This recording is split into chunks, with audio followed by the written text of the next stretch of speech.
around cameras coming in to speak and various aspects about the recording. Okay, thank you, Convener. Please note, members, that the public section of the meeting will be recorded today and published online for public access after the meeting. Can I ask that all attendees switch off their camera and mute their microphone when they're not speaking, and the camera and microphone should only be switched on when you're invited to speak.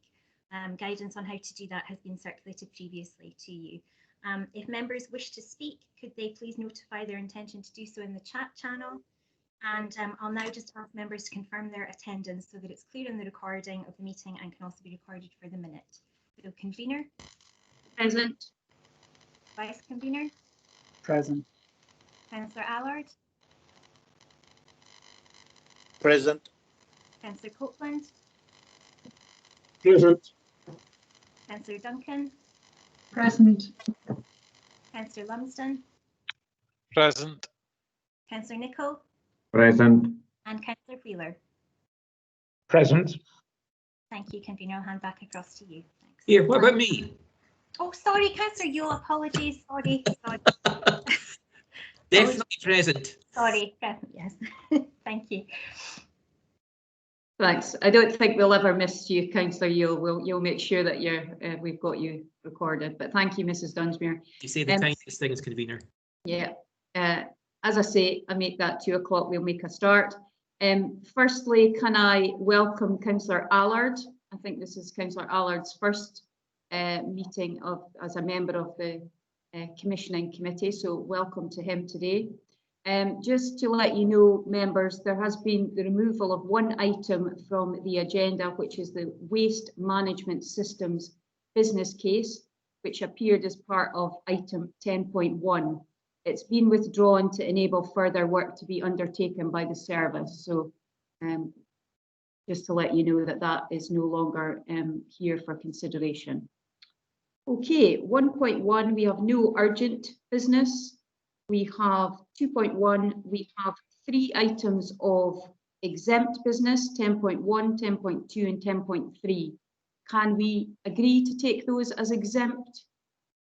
No. Convener, I would want, Councillor, given the Councillor proposals. Nicholl, is it? Sorry. Councillor Yes, sorry. Nicholl. Yeah. Sorry, Convener. Given the proposals that are contained in 10.2 have a huge impact, I would ask that that paper is taken in public. I think there'll be a huge public interest in it, and we can obviously ask members to be cautious to avoid any confidential information that's contained within the paper. I'll maybe just bring in our legal advisor around why that 10.2 is being taken in private today, because we obviously we agree that there's a public interest around this, but the advice is that that should be taken as confidential. So who do we have legally today? Yes, Ms. Pittenger. Councillor Lang, if I could bring in my colleague Suzanne Douglas here, who has been advising on this particular report and will have considered the confidentiality aspects. Okay.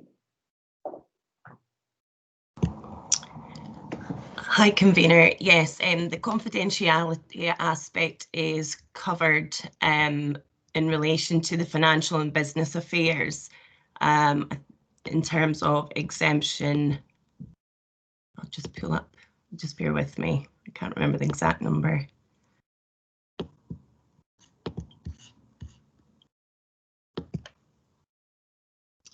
In terms of number 6, so information relating to the financial or business affairs of any particular person other than the authority, and the information is not exempt if it's required to be registered under the Companies Act or similar legislation. So there is information in there that's not required to be registered under the Companies Act, and therefore we would consider it legally to be exempt. Okay. I think I made inquiries myself, Councillor Nicholl, about whether we could have some part of this in public and some of it in private, but it was deemed that they're intrinsically linked, the issues within it, and that's the reason that it's under the exempt business. So do you wish to pursue it as a procedural motion?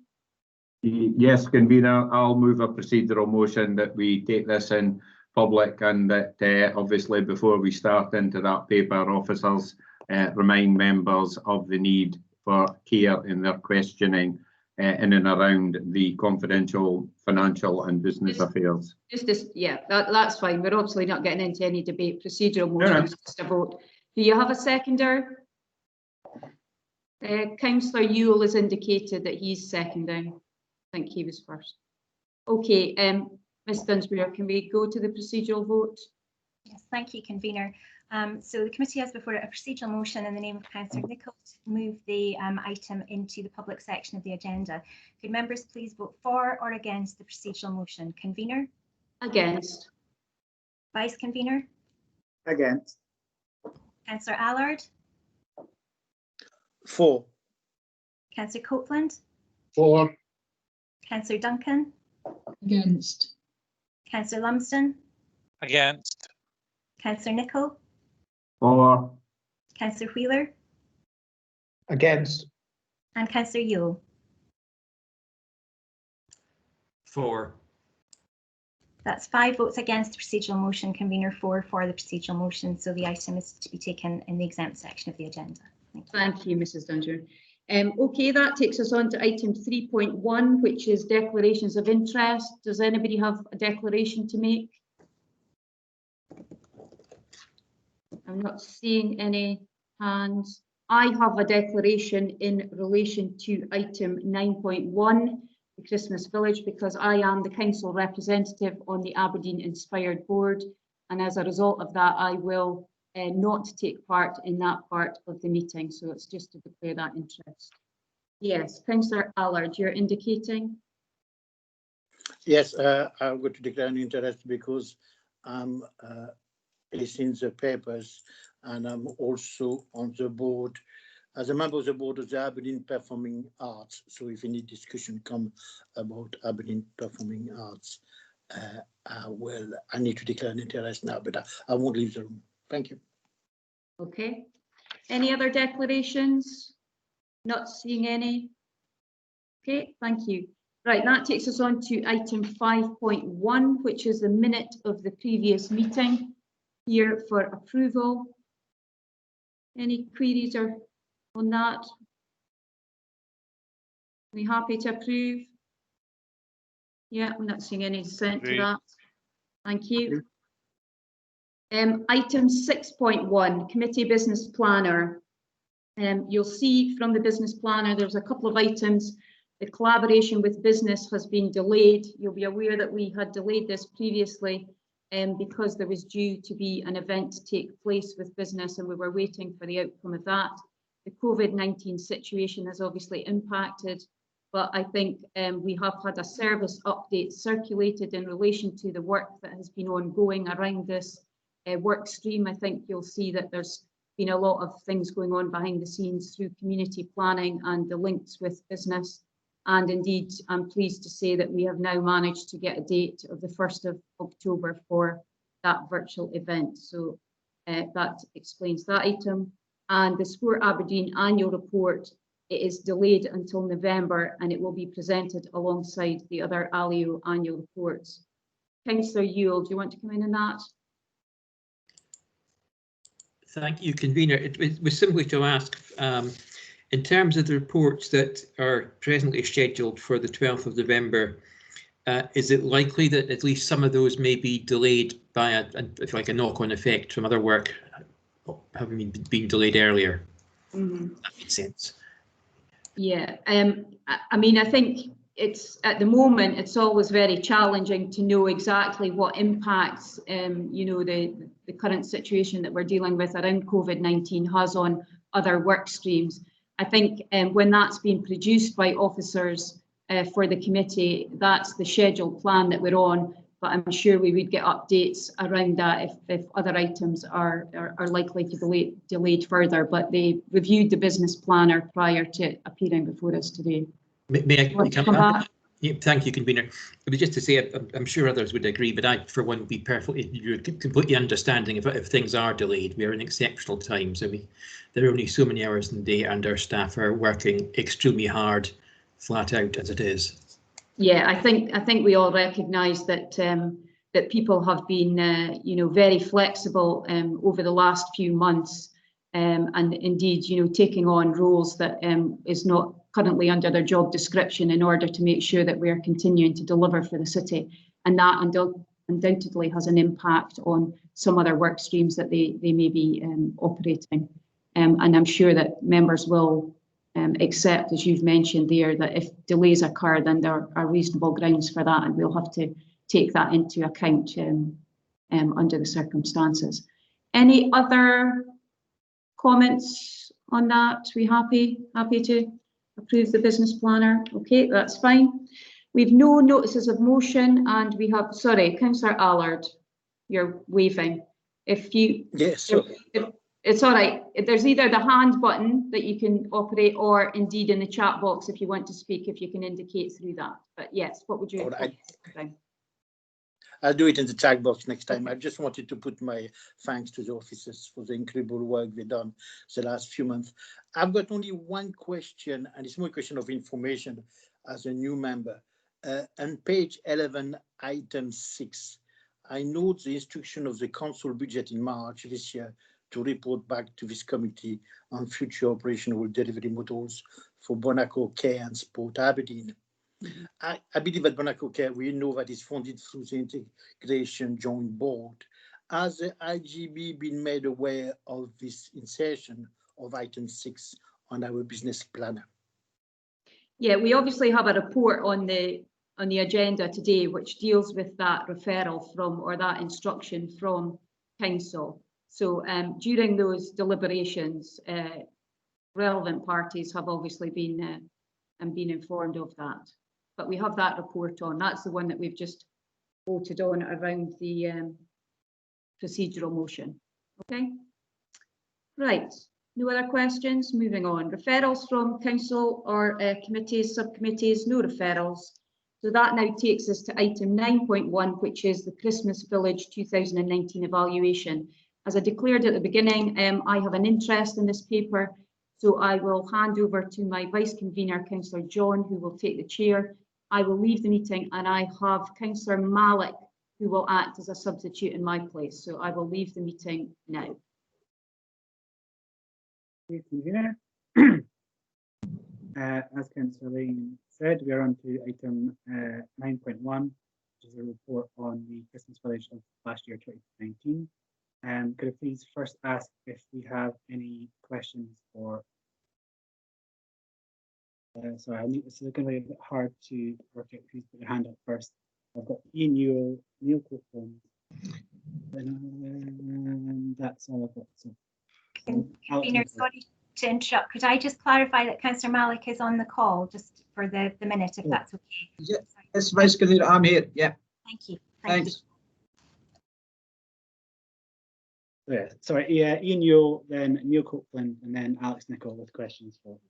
Sorry, I should also have said we have from Aberdeen Inspired as well, Adrian Watson, who's also answering questions. So if you do, it'll be Adrian Watson answering questions for Aberdeen Inspired, and Stephen O'Neill for the council.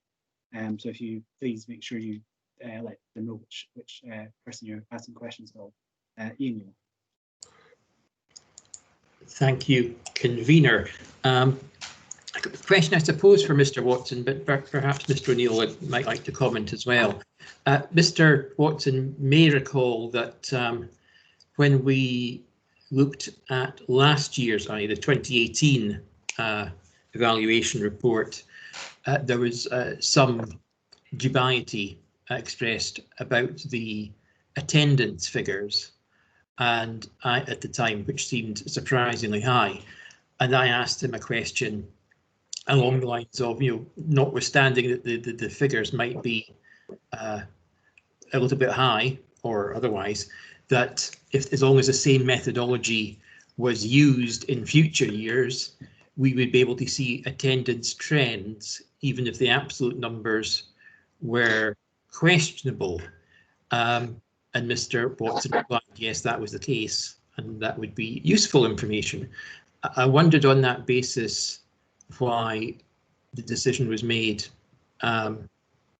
not to record attendance figures at all, but certainly not to record attendance figures using the same methodology as was used in 2018, so that we would be able to see any trend in attendance levels.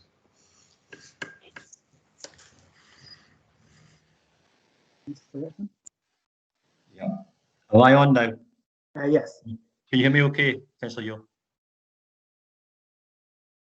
Hello? Yeah, we can hear you. I can hear you definitely. Great. Yeah, that was said last year. Councillor Yule's absolutely correct. And the figures, if we can go back to 2018, I think it was there was a great deal of debate around about the figure of 631,000 or thereabouts, circa 631,000 visits to the Christmas village. Worth stating again from the outset, that wasn't our figures. Those figures were triangulated by a company that is seen as UK lead in terms of measuring footfall. And it came at a considerable expense in relative terms for the whole Christmas offering. And it was useful to have that, you know, respecting the views on the figures themselves. But that was a figure that was put back to ourselves, and objectively, that's the one we used. As we progressed to this year, and of course, in terms of validity, we would have liked to have done the same experience, but it came at a cost. And it was a cost that we certainly, as an organisation, could not meet. We did express that to our colleagues, partners, City Council, Cadonas, who formed this tripartite, to say that would not be ourselves. Safety is all. That is paramount, and we would ensure that it was a safe event. But if we wanted to go to that level of detail again, then that would be a matter for the wider partnership to see if they wanted to get into that detail around about the figures. What I do have in terms of reassurance from the operator themselves is figures were in line with the year previous when we look at attendances, but that's not exact, and that does not carry the objectivity that most certainly did the year previous. Can I come back on that, convener? Yes, Councillor Yule. Thank you very much. I understand Mr. Watson's answer, and thank you for that. I wonder, therefore, whether Mr. O'Neill or some other council officer could respond as to why the council took the view that expenditure on that level of attendance recording was not the best use of limited resources. Thank you very much, convener.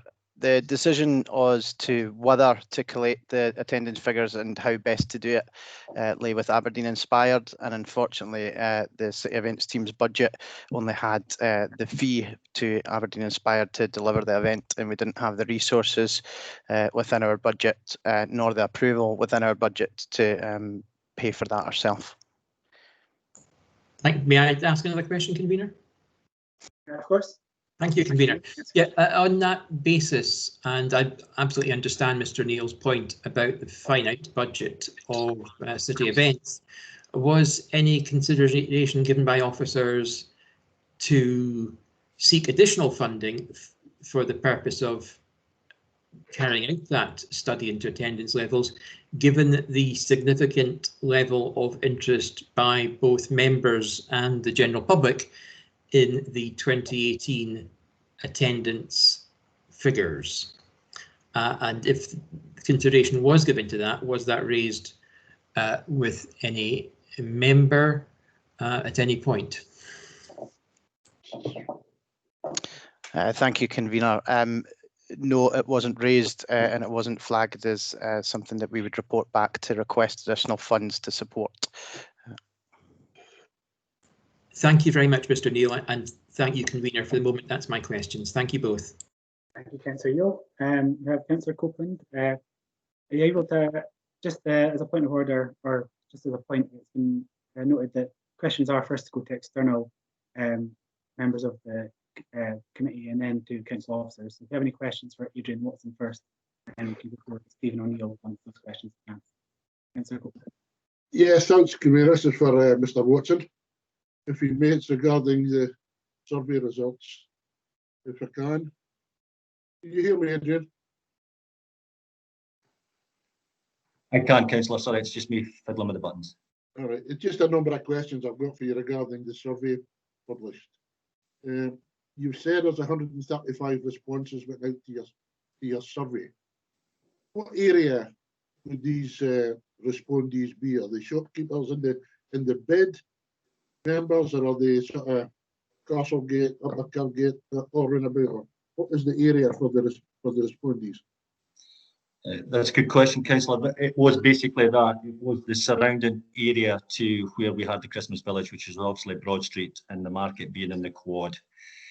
We carried it out internally again because, you know, we state that because of the cost factors. So it was face-to-face with businesses in the immediate vicinity. Many of them were shopkeepers because we thought, you know, how does this play through? Does it add in terms of numbers, footfall? And we looked at some of that data, but also the hospitality sector as well in the immediate area. Did it include people actually involved in the village, like stallholders? That was a set as well. Yeah, apologies for interrupting you, Councillor. The stallholders was a separate one, which you should have a paper on. Those that had stalls, and when I say stalls, that's within the Quad itself, the Christmas market. We're very keen to give the opportunity to city businesses, shire businesses, as you're aware. They were, those within the Quad were surveyed slightly separately. Yeah, they were direct questionnaires. You'll see the responses. Do you have that paper, Councillor? Yes, I do. I just looked at 135 responses. I wonder if that was that for both papers or just for this first one? That's for the first one I have in terms of the responses. I'm just, yeah. Okay, you've got 41% said it was good for their business, but 47% saying it had no impact. Yeah. And then you've got 12% saying it wasn't good for their business. Do you think that's fair, or do you think that's a sort of, is it, well, let me put it this way, was it expected? It's difficult to say, Councillor. I suppose that's why we went out to speak to the businesses. You know, it wasn't overwhelming in that sense. You know, the local businesses, there are, if you look at it, yes and no, the majority seem to favour it. But it's important for us because, you know, we're a partner in Christmas Village, but ultimately we're about representing the businesses in the city. So we're here, and allow me to be slightly selfish, to ensure that it's going to add some value for our businesses, if you're with me. Now, it certainly did that if you reflect on the survey within the Quad. You know, it was overwhelming. But roundabout, no, you know, there were some people that felt a significant sum thought, no real impact. There was a significant sum felt, yes, it had, but there were some that felt it had a negative impact. So again, we need to assess that in time. Where's that pinch points, you know, particularly if it hasn't been a success for them, to work that through for our businesses. Because I say again, we're here to represent the interests of the businesses. Yeah, no, that's fair. That's fair. I'm going to go on to the Quad for the stallholders. Yes. A total of 83 people took stalls over a 5-week period. You 24 at a time, is that right? There or thereabouts. You know, one or two maybe pulled out the last minute, and that was a challenge. But you know, yeah. Essentially. Yeah. They all seemed reasonably happy with it. You had some technical difficulties. How were you able to overcome them? Yeah, we've got the support of the City Council there, Councillor. I think there was one or two, well, I don't think there were power outrages, you know, because it's a relatively new concept to have within the Quad. And your team there at the council, the officers did valiantly because they came out at weekends to support us occasionally. The setting, I think, was really good. You know, that's the feedback we had. And certainly, as you can see, the overwhelming majority of the businesses, again, said, this is something we'd like to repeat. There was one or two felt they hadn't the success they'd hoped for. It's a long shift sometimes in the cold for them, but by and large, it seemed fairly positive. I'm hoping you'll be able to answer this away. I hope you can. The stallholders, were they exclusively from Aberdeen or were they from further afield? Further afield as well, Councillor. And a rationale for that was it was trying to give opportunities to as many of the North East businesses we possibly could, but we worked from the city centre out. So again, you know, we tried to get our levy payers and other businesses in the city, but it can be challenging because there's other Christmas markets on, you know, and you're trying to get the quality and the quantity right. But we thought in terms of the market we're trying to capture as well for people coming into the city centre, being that regional capital city centre, that we would offer opportunities to some of the businesses in the Shire as well, you know, and that seemed to go down really well. And again, hoping that we'll bring the Shire market into the city there. Now, if you will. you might not be able to answer this one, but did you have an overbooking problem, or were you having to work to fill the stores? Not really. You know, I had a project manager on this. There were some weekends were favoured by quite a few of them than others. You can imagine the run up to Christmas.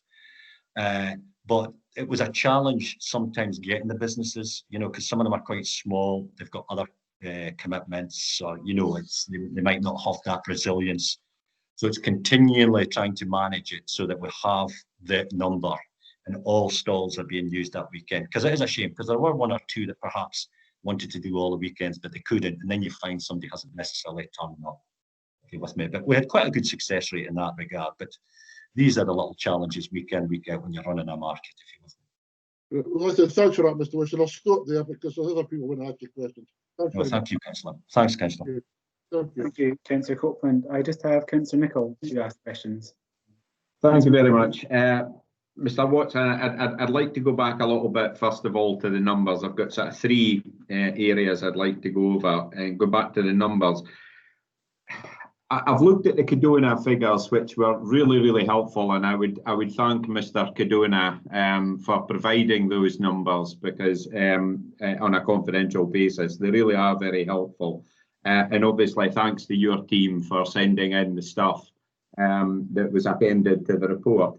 But I can't quite get the sort of attendance figures that agree with the sort of figures that Mr. Cadona is reporting.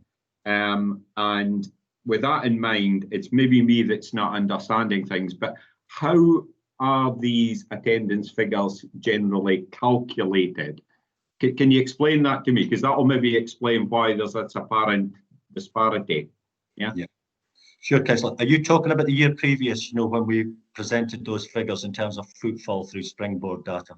Well, both really, because you said it was similar sort of numbers this year as it was the Springboard data. So, you know, it's just to provide a little bit of background. How do we arrive at those numbers?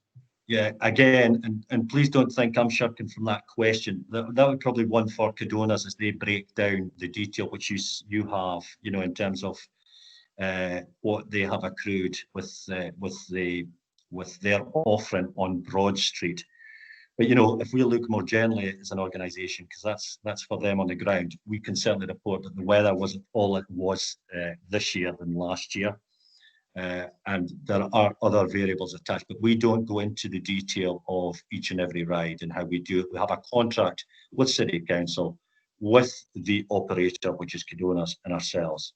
We were, Councillor, if you allow me again, the year previous, comfortable that we're 631,000 visits to the site, and that's what, and it's an approximate, that's what was by and large fed back this time from Cadona's, that we had figures on a par. But in terms of the actual spend this year and how that played through to the ride, I don't have that detail. And I do apologise. No, not at all, not at all. You know, I totally accept completely different organisations, but as I say, thank you very much to them for doing that. Can I ask at this point? Your staff very kindly provided some interesting statistical data, and they pointed out that there was actually some more available if we were to come back and ask for it. I did actually come back and ask, and unfortunately it hasn't been able to be given to me ahead of the meeting. Could we maybe get the full picture for any future feedback? It saves having to go back and ask and a wee delay. Yeah. Councillor, I did send that through. I wasn't aware it was yourself, or I sent it direct. I did send that through yesterday.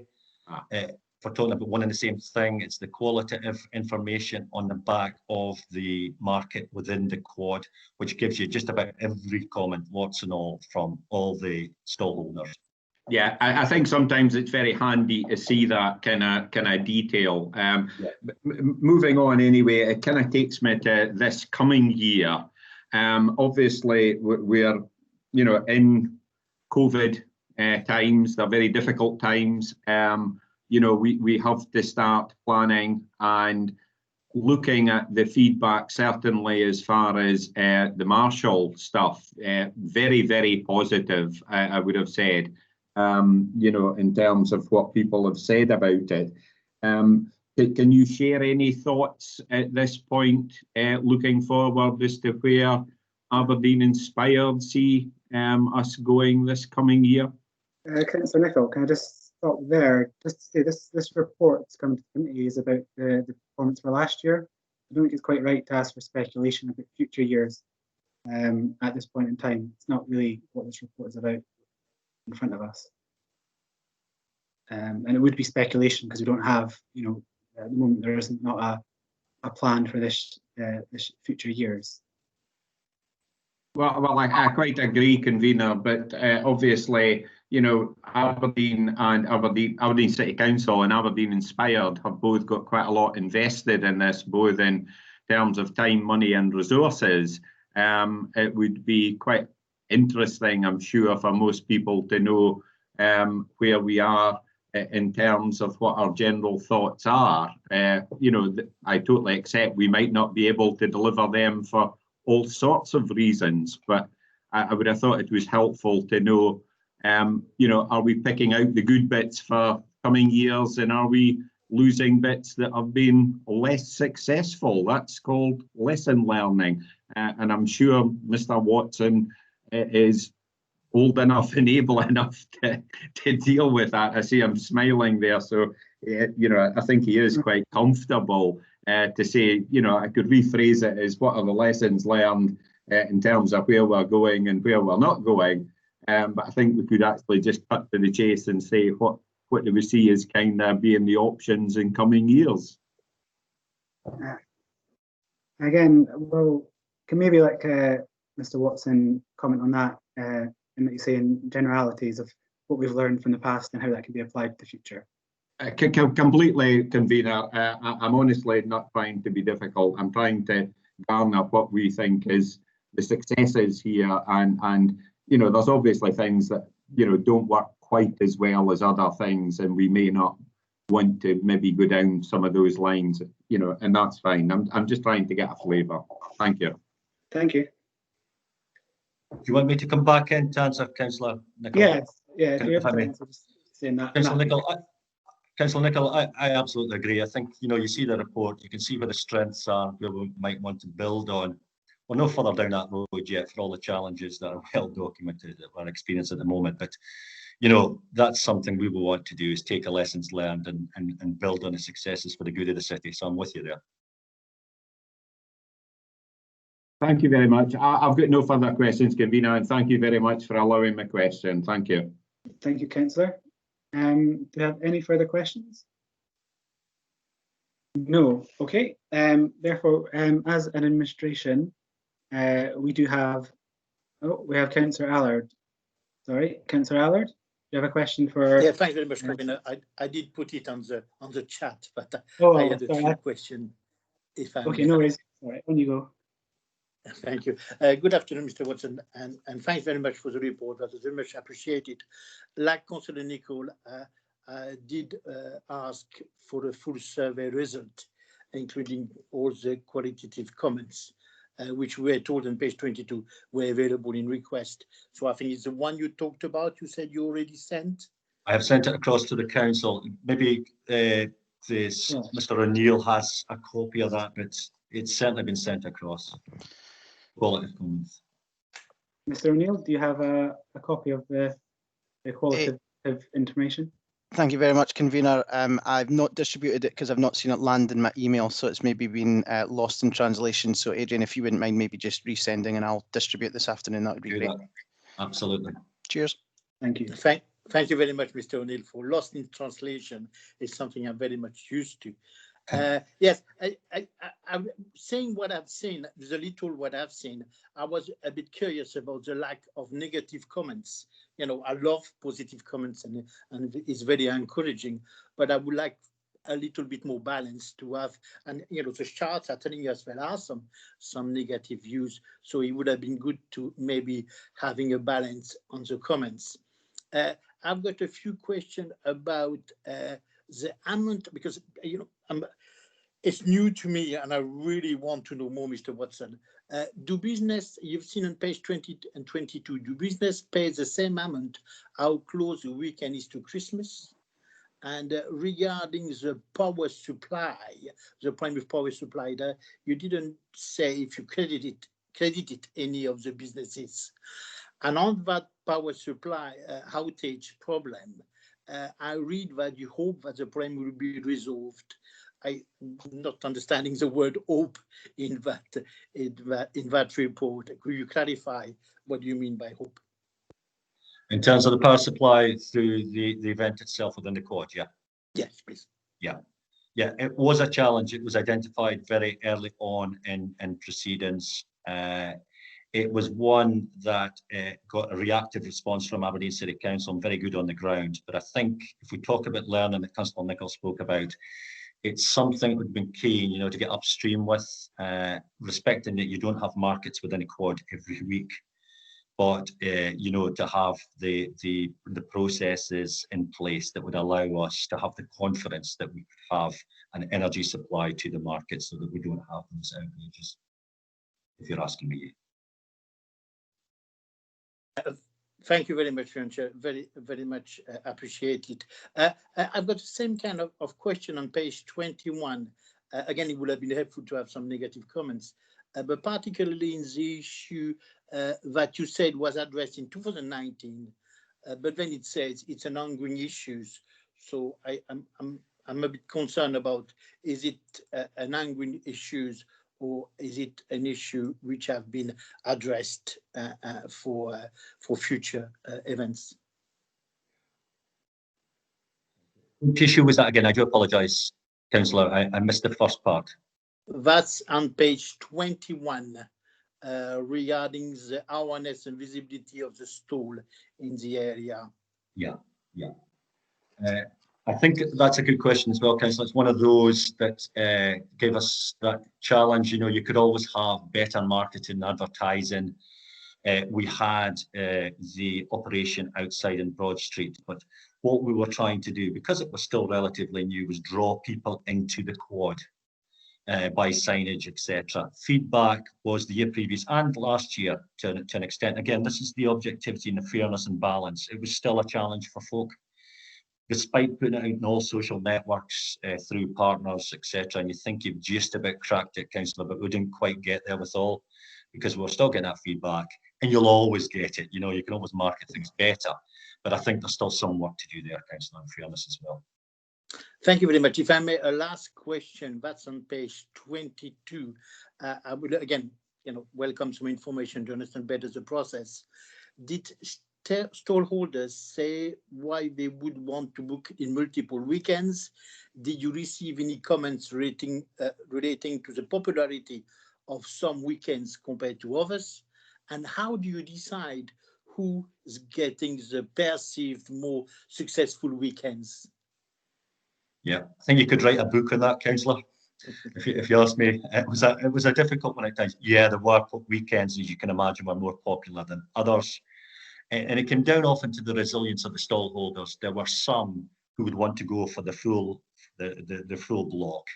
There were others that wanted to pick and choose, as you can imagine. And we had to just try and be fair. We tried to balance it, and my project manager did it so well, she did, that she tried to be as fair as she possibly could by giving the companies or the little organisations, it was often one man, one woman badge, giving them a real business opportunity, but sharing it out as best we possibly could.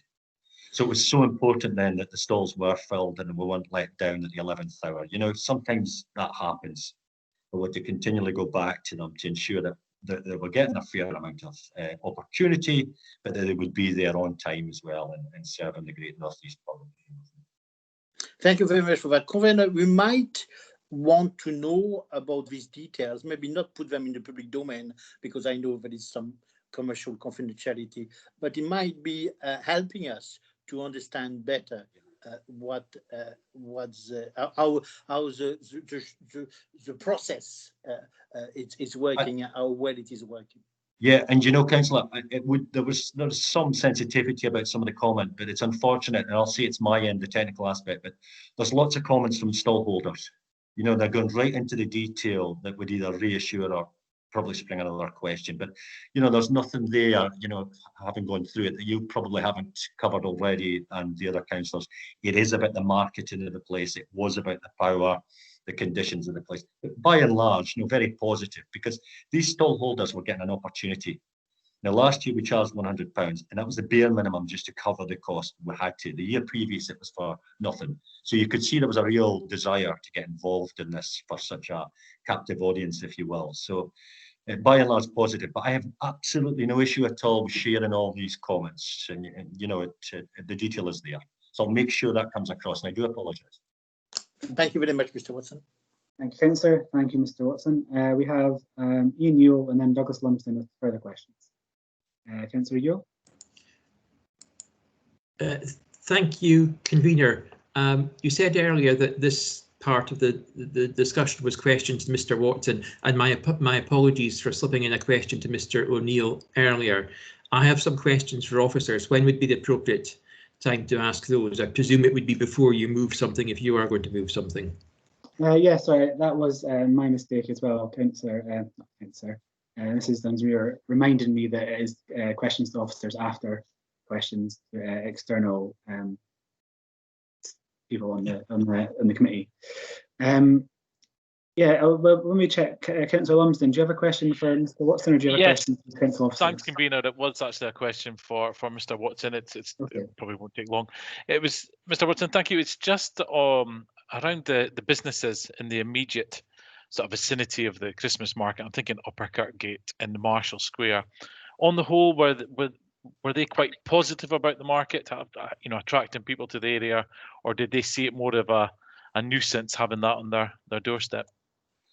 Yeah, and again, you'll see the figures that by and large, yeah, it was positive. And the one that concerned me was the food outlets, particularly around about Marshall Square, because obviously there was food being presented on the operational site itself. So I thought, is there going to be conflict there with local businesses? And again, that would be contrary and at odds with all that we're about as a local business organisation. But it seemed, rather than displace folk onto the Christmas village, it seemed to bring more people down, and they seemed comfortable enough. There were one or two non-retail places, one or two non-hospitality places round about, that felt that the whole activity might be detrimental. And I suppose that's where it comes through with the no's. They're saying that it's a big operation. We understand why you're having it, but it doesn't necessarily help us with our day-to-day business as well. And what we tried to do there was alleviate as much of that noise as we possibly could for those businesses by having workarounds. But you can see the feedback. There's still one or two local businesses with some apprehension, but by and large, it was successfully. Happy to see it, or it's not making that much difference or causing concern for us. Okay, thank you, Mr. Watson. Thank you, Councillor Lumsden. Councillor Yule, sorry, I'm happy for you to now go on to a question for officers. Sorry for the delay. Not at all. And can I say thank you to Mr. Watson for his very helpful, as always, answers. Thanks, convener. It's in terms of lessons learned from last year and what that might mean for future years, and in particular this year. And can I thank Mr. O'Neill and Mr. Sweetnam for spending some time with me yesterday afternoon. I appreciate, convener, that this committee, there's feedback, beg your pardon, that this committee approved the Christmas Market 2020 going out to tender at our last meeting, and that clearly the circumstances have changed since then. And I'm aware that Mr. Sweetnam very properly did not progress to award a tender, which would have been fairly brave in the circumstances, and that it's within Mr. Sweetnam's delegated authority to proceed or not as he sees fit to award a contract, and presumably very different from previous years, sadly. Could I ask Mr. Sweetnam, convener, or Mr. O'Neill, if Mr. Sweetnam's not with us, if in considering what might be possible for Christmas 2020, because obviously times are passing, they would focus on activities which support local businesses, and in particular the crafters, makers and producers in the Quad, because there would be opportunities there to put in place a one-way system, and less on the rides and so on, which would be very difficult to, I think, to manage in the current circumstances. and not on the foods, the hot food takeaways either. Because if the makers market in the Quad brings people into the city centre safely, then that would be an opportunity to generate potentially business for the hospitality venues round about Marischal College. I'm thinking particularly of Market Square, but also of Upper Kirkgate and Broad Street. So I'm not proposing to move anything, convener, but just would Mr. O'Neill, Mr. Sweetnam take that on board in their thinking for what might be possible in 2020 within the obviously huge constraints of the current public health situation? Thank you, Councillor. As I said to Councillor Nicholl, obviously we don't want to go too much into, making assumptions or theoretical of what might be, but happy to let either Mr. Sweetnam or Mr. O'Neill speak as they see fit to what, in generalities about what could happen. Yeah, thank you, convener. Like Councillor Nicholl, I'm really not trying to be awkward. You've seen me in awkward mode. This is not awkward mode. Never seen you knock in mode. He hasn't lived. Thank you very much, convener. As was alluded to, the discussions are ongoing with regards to the plans for Christmas 2020 in light of the COVID-19 and its implications, and we've got the winter programme, the whole winter programme under constant review in light of the Scottish Government's phased approach. I think actually within the tender that was approved by SCC at the start of the year, the focus on local content was really driven home in that. So I think that lesson was learned prior to this stage now, and obviously as part of the city's economic recovery plan, supporting local will be a priority in whatever we do. Thank you, Mr. O'Neill. May I come back on that, convener? Of course, Councillor O'Neill. Thank you, convener, and thank you to Mr. O'Neill for that very helpful answer. I appreciate, direct convener, this is very much a moving feast. I wonder if Mr. O'Neill would agree to keep the members of this committee updated on what is or isn't happening Christmas market wise, given that we don't meet again until 22nd of, I think it's the 22nd of November. In normal times, we'd have a Christmas market in place by then. And I think it would be helpful for members to know what is being planned or not. And obviously public health must always come first, and I absolutely respect that. Would that be possible, convener? I was to say that, Councillor, that might be slightly impacted by the administration motion that I'm going to be moving, which sort of moves responsibility for making any decisions onto another committee rather than our committee, because our committee doesn't have that power to make decisions about the Christmas market right now. So I don't know if that coming back to our committee would be feasible or not.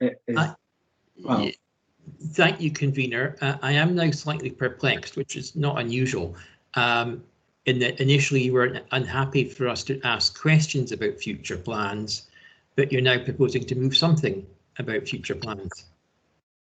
That doesn't seem to, it's a circle, it doesn't really seem to square. But anyway, would it be helpful, convener, if I held my question in reserve until we see what you're moving? That'd be helpful.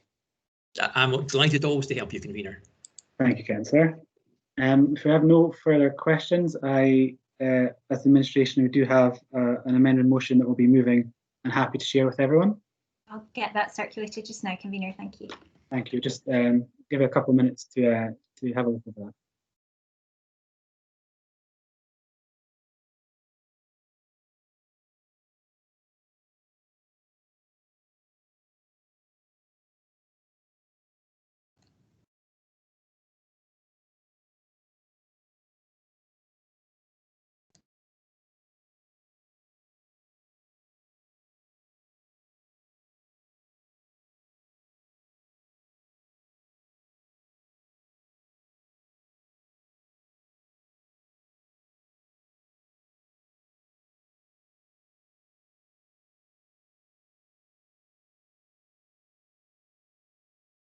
Committee, obviously we have the administration amended motion in front of us. So yeah, we are proposing to agree that due to the issues of relating to COVID-19, the committee will not and recommend that we no longer proceed with the Christmas Village as planned, and instruct the chief officer of City Growth to work with Aberdeen Inspired and other stakeholders to consider alternatives for uses for funding already allocated and to report to the City Growth and Resources Committee.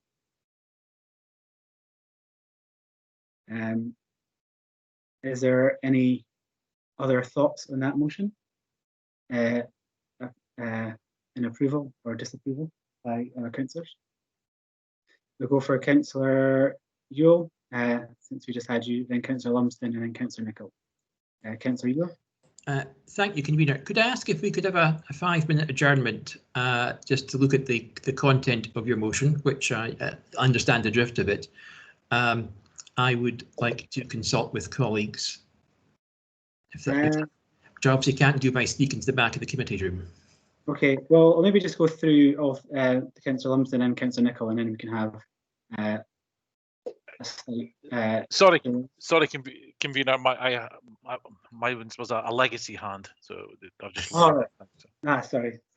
Councillor Nicholl. Thank you very much, convener. Just getting all the various buttons pressed and hands down, and can be quite confusing at times. And jumping back into the screen, I totally understand where you're coming from at 2.3 because of COVID and where we are. We no longer know what is and isn't going to be possible. But I wonder if, and I'm just thinking off the top of my head here, if we specifically ask the officers and Aberdeen Inspired to look at perhaps the suggestion that Councillor Yule was making a short time ago in and around something that could be done for local business, and that was the market idea. I totally understand why some of the ride features would be very, very difficult to impose social distancing on. But I wonder if we could specifically have a wee look at that as part of your motion. Well, in terms of the motion, we did have quite a lot of discussion with officers around exactly what was competent, because this committee does not have the power to cancel the Christmas market ourselves, which is why we have recommended that the City Growth and Resources Committee has a report now on future options. I think that report that they get will obviously have a lot of focus on the local issues.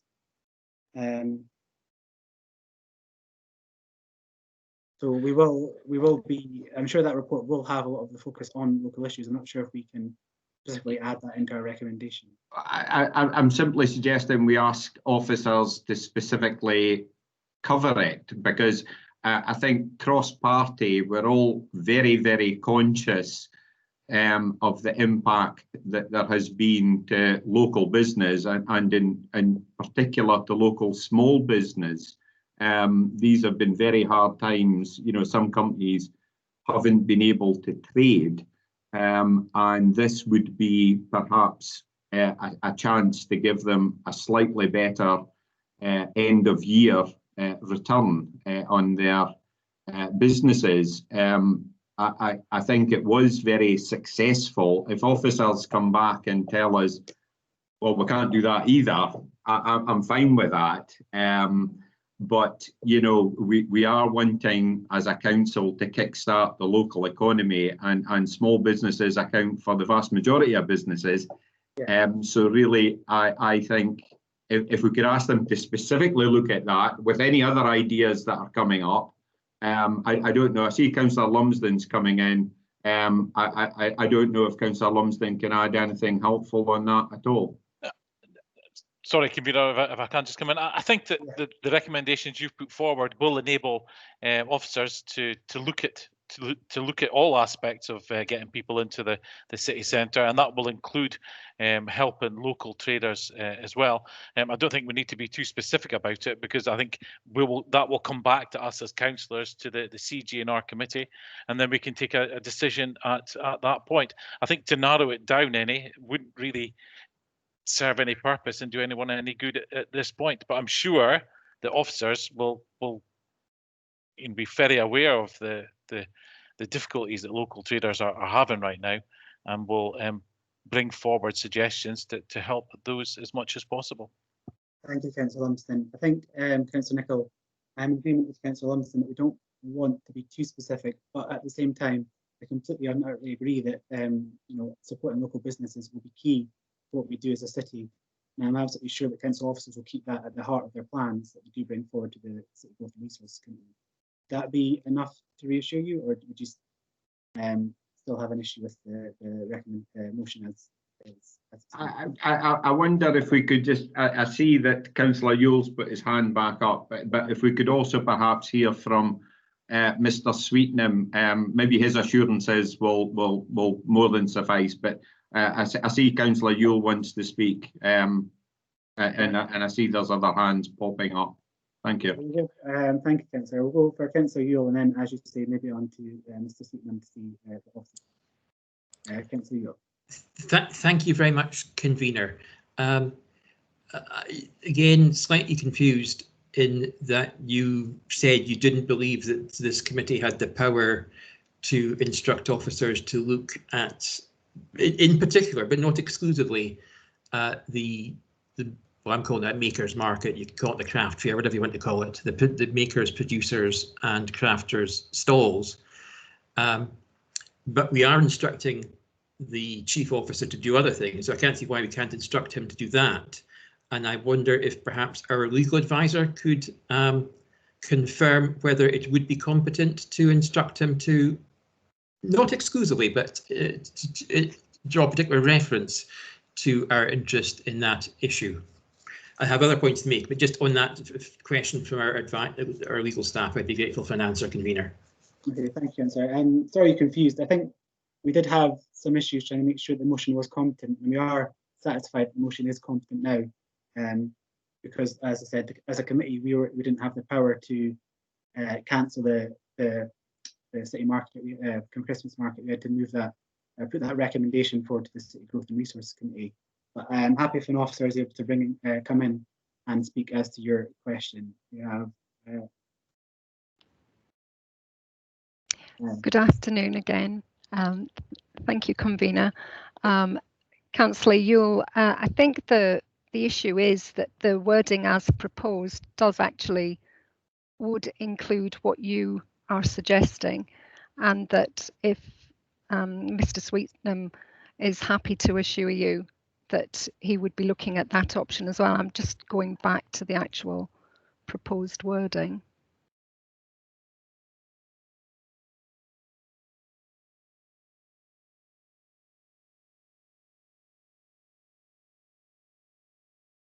Yes, and the fact that it includes other stakeholders, I'm not sure that it's necessary to expand upon that wording.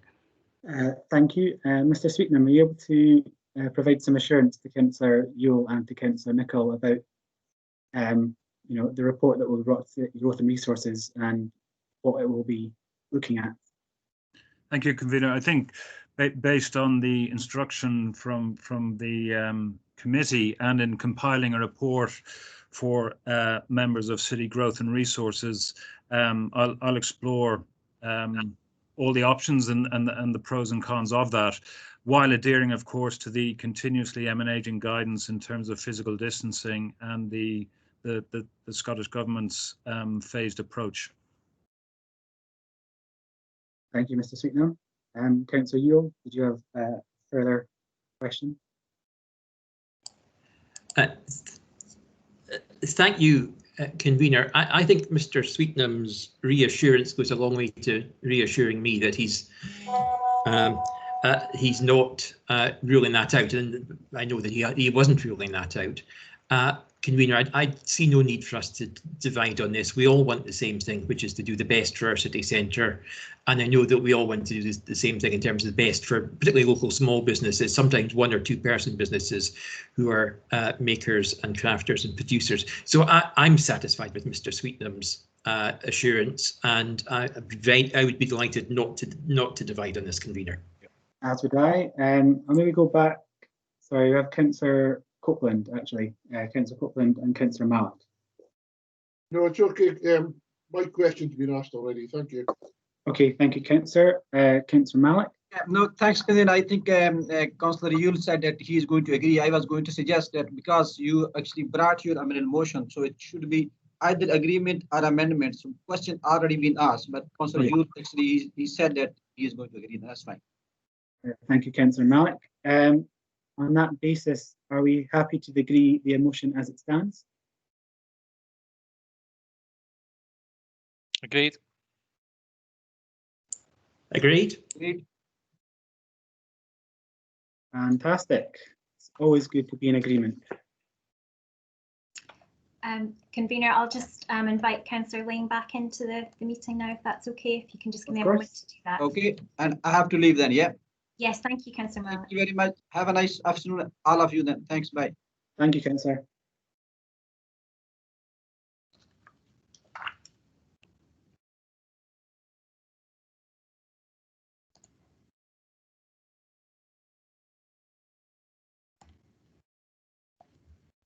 Thank you, Ms Dunsmuir. I take it you've called me back in. I take it the committee is now ready to move on to item 9.2 of the agenda.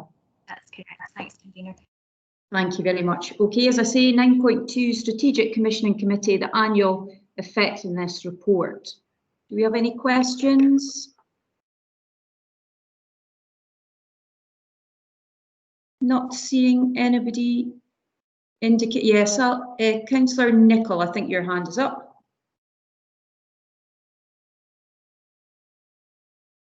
It was just in respect of the report. I think at page 33, we saw a wee commentary there about can we have the number of exempt appendices in future? Would that be something that the officers would be happy to include?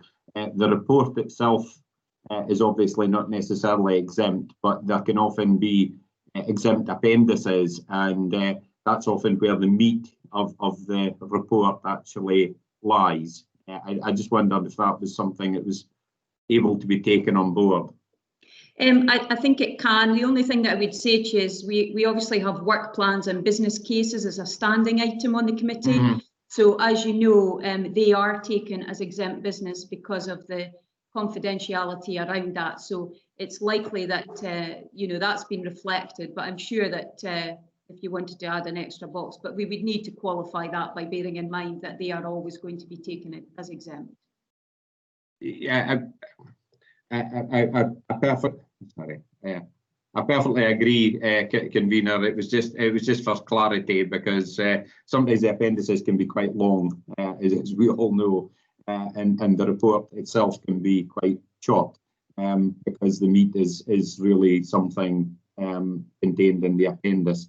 It was just an observation. Thank you. Yeah, I think that's the whole point of this part of when they come back for us to have a discussion on. It's about us looking at what's contained within the reports and seeing if there's ways in which we can improve that moving forward. So I'm sure that officers will take that on board.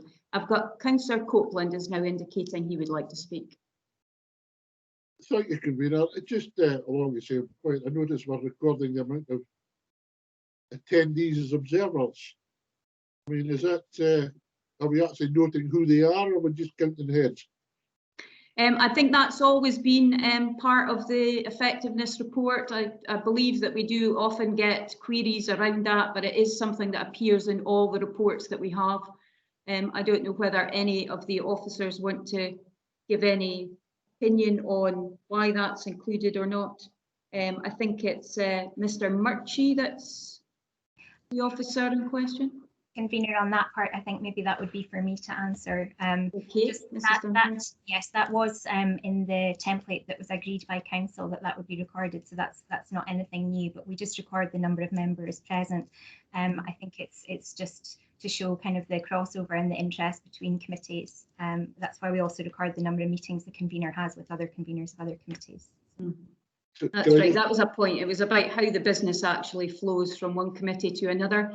Not everybody can sit on one committee, but it allows members to come along and see exactly what business is being done, and then see how that reflects into committees they may sit on. Yeah, so can I just confirm, we're just basically counting heads, we're not recording who they are? No, I don't believe that we record names against it. Well, not for public knowledge anyway, but Ms Dunsmuir can maybe clarify that. Yes, it's my understanding. I've maybe taken a note at the time just for myself for counting, but in the report, I believe it will just be presented as figures, that's all. Thank you very much. Okay, thanks. Any other indications? Not seeing anybody indicating. Okay, right. I have, sorry, Councillor Allard, do you wish to speak? Yes, thanks very much, Convener. I did put it on the little chat, but I don't think noticed. Okay. I've got a couple of question observation. I know the annual report of the Strategic Commissioning Committee, and thanks very much the officers for the comprehensive work, and that helps me a lot as a new member to understand a bit more. Just a couple of observations on Appendix 1 in page 38. The previous Strategic Commissioning Committee terms of reference approved by Council on the 4th of March 2019. I see that under a paragraph titled Doing, which is important, it's what we do, 4.4, to approve the establishment of ALEOs or determine that services should remain in-house. I'm a bit confused with that. Is there a part missing on it, or how should we add to it if we need to? Because the limit of this committee doesn't appear to extend the doing of the committee to the merger of ALEOs or to the determination that services should be taken back in-house. Should it be amended? Does it reflect better what we are doing if we would amend it on that way? Okay.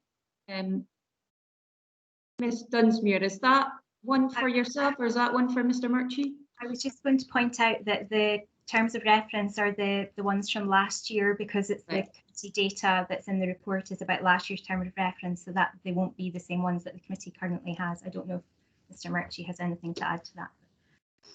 Mr Murchie, do you want to add anything given the comments from Councillor Allard? No, particularly, Convener, I'm not sure I fully understand the point that's being made. So the committee does receive, and it'll be on the business planner, the both annual reports in respect of the ALEOs and business plans, and consideration of items that come forward, including the council's decision in March for the item that's on the agenda later on in the afternoon. So I may be missing the question though, so I do apologise for that. Yeah, Councillor Allard, is there something that you haven't had a response to that you still want to pursue? Because I think officers are not quite understanding where you're going with it. I just wanted maybe to rephrase it. 4.4, it in the terms of reference of 2019, has it been changed to try to extend the doing of the committee as opposed to only approve establishment of ALEOs, or to only determine if service should remain in-house, because there are other things that we maybe want to do, which doesn't include 4.4. So I was just thinking, should we, as 2020 remit has changed, should we amend it if it's not been amended already? I think it's around if there were changes to the ALEOs rather than, sorry, I think somebody put their hand up there, but I didn't. Yes, Miss Douglas, is it? Can you help us with that aspect?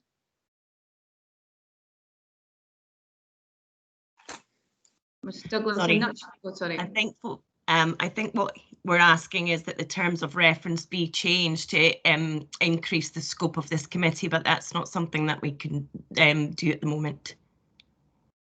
No, I'm not. Yeah, I mean, we've obviously got a report on the committee agenda today, which was around possible changes to ALEOs that we have. So I think there is an ability there. I'm not sure just whether the wording's there, but I'll maybe bring in Miss Pittendrigh, who might be able to shed some light on that aspect, because we are obviously looking at terms of reference from the year that's gone. Thank you, Convener. The whole scheme of governance is under constant review, Councillor Allard, and these are certainly points that we can add into our ongoing record of points that might need to be addressed at the next review by the council. My understanding is that they can only be amended by the council and not by this committee itself. I think what we would normally do is these reports are there for us to feed back our views. That is then taken on board by officers. And one of the examples, I think, when you look at the report, it actually speaks about terms of reference, where they will identify any changes that may be required. That will then be brought to full council at the March meeting, where we review the scheme of governance. And at that point, the terms of reference of the different committees are looked at. So at that point, Councillor Allard, I'm sure officers will take on board the points you've raised today. And if they feel it's necessary, they would bring forward those proposals in March. Okay. You happy? Thank you very much, Convener. That's very helpful. Okay, thank you with that. Any other questions or queries on this? Not seeing any hands. I have got some additional recommendations that I would like to circulate. So if Ms Dunsmuir, if you could arrange for that to be circulated. I'll run through for the committee what they are. It's the first one is to note the decision of Council in August 2017 to move to a target operating model, to note the annual report of the Strategic Commissioning Committee, which is the one we have before us, agree next year's focus as laid out in pages 9 and 10 of Appendix 1. So that's agreeing what that next year's focus should be, and congratulating all staff on winning the Solar Administration Team of the Year 2020 award in March 2020 this year. Just to, I'll talk through a few of the things that are obviously there. As we've heard, the effectiveness reports have been on the go for a few years now. I think it was 2018 they were first introduced. I know that opposition members at that time were against these effectiveness reports for whatever reasons they can maybe justify themselves. However, I think we can see from the report that we have before us that there is worth to these reports. It allows us to reflect and take stock of how the committee is actually operating. I think from the information that we've got before us, there's a couple of things I wanted to highlight. I think it does demonstrate that when we can have items in public, we certainly try to do that. It's the point Councillor Nicholl was making about the exempt appendices, but when we can have public information and debated in public, we certainly do that. The legal advice, as we've heard on that report that we had a procedural motion on today, was that the whole report should be taken in private, and therefore, you know, that's how we've dealt with it today. I think we've heard, from officers that the items that are recorded within the effectiveness report are kept under continual review, and I think that's the right thing to do. We want to make sure that the business that comes before the committee is relevant, and we have all the information that we require in order to make those decisions. I think one thing that is quite pleasing and perhaps will surprise the public is that 15 out of the 16 reports, I think it was, have actually been approved unanimously. Sometimes I think in the public domain they think there is always division within the council, but that's clearly not the case, and I think that shows that we can come unanimously together on most occasions. 94%, I think that makes it. I think we do see this as good practice in governance terms. We were the first in Scotland, as members will remember, back in March, I think it was, that SIPVA actually awarded Aberdeen City Council the Mark of Excellence in Governance, and as part of that they did highlight one example of that good governance was indeed the effectiveness reports that we've got before us today. It informs our annual review of the Council scheme of governance, as I've just mentioned, and it will enable officers to identify if any changes are required. So it's good to see Councillor Allard and others putting forward suggestions which will help to formulate officers' minds around that, and I'm sure we'll see that coming back in March. And it also, I think, helps for us to see how our improvement journey is progressing. It demonstrates how we contribute to the Council's delivery plan and the LOIP, And I would certainly hope that members who are present today will acknowledge that they are an effective tool in our governance structure and allowing us to carry out business in an efficient way.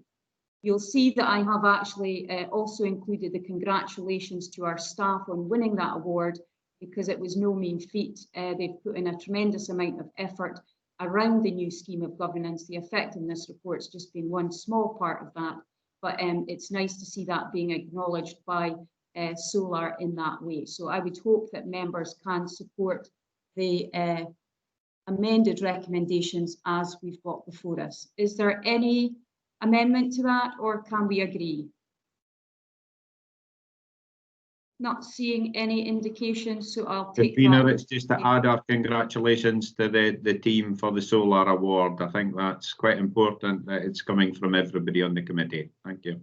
Certainly is, and I think because we are, if we are agreeing the recommendations unanimously, then hopefully the staff will realise that that is right across the board, that we are congratulating them on that. Councillor Yule, I think you've got your hand up. Thanks, Convener. Not to delay anything further, but just to echo your comments and Councillor Nicholl's comments about the staff. Thank you. I'm sure that they will appreciate that coming from all sides. Okay, that now takes us on to item 9.3, which is our performance management framework. Do we have any questions on that? Councillor Yule, your hand's up. Is that a new question? Sorry, no, it's a legacy hand, Convener. It's down now. Fine. Councillor Nicholl, your hand's up then. I think that's a new one. Oh. Getting them all on, Okay. and taking the hand down.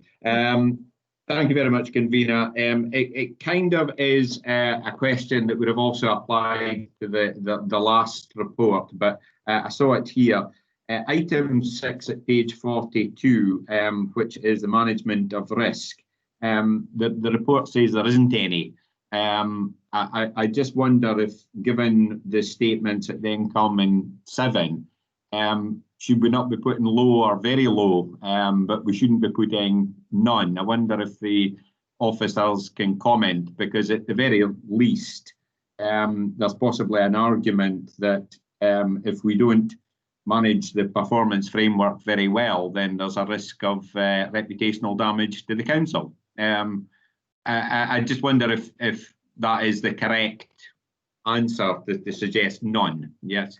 Okay, I'll bring in Mr. Murchie, I think, who will be able to give his opinion on the points that you've raised, Councillor Nicholl. Mr. Murchie?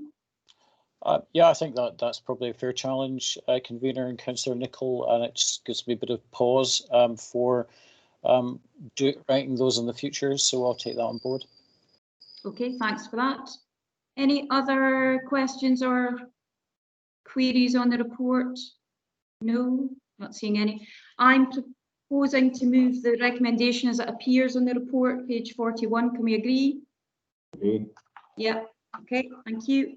That takes us on to item 9.4, which is the performance report, commercial and procurement. Any questions or queries on that?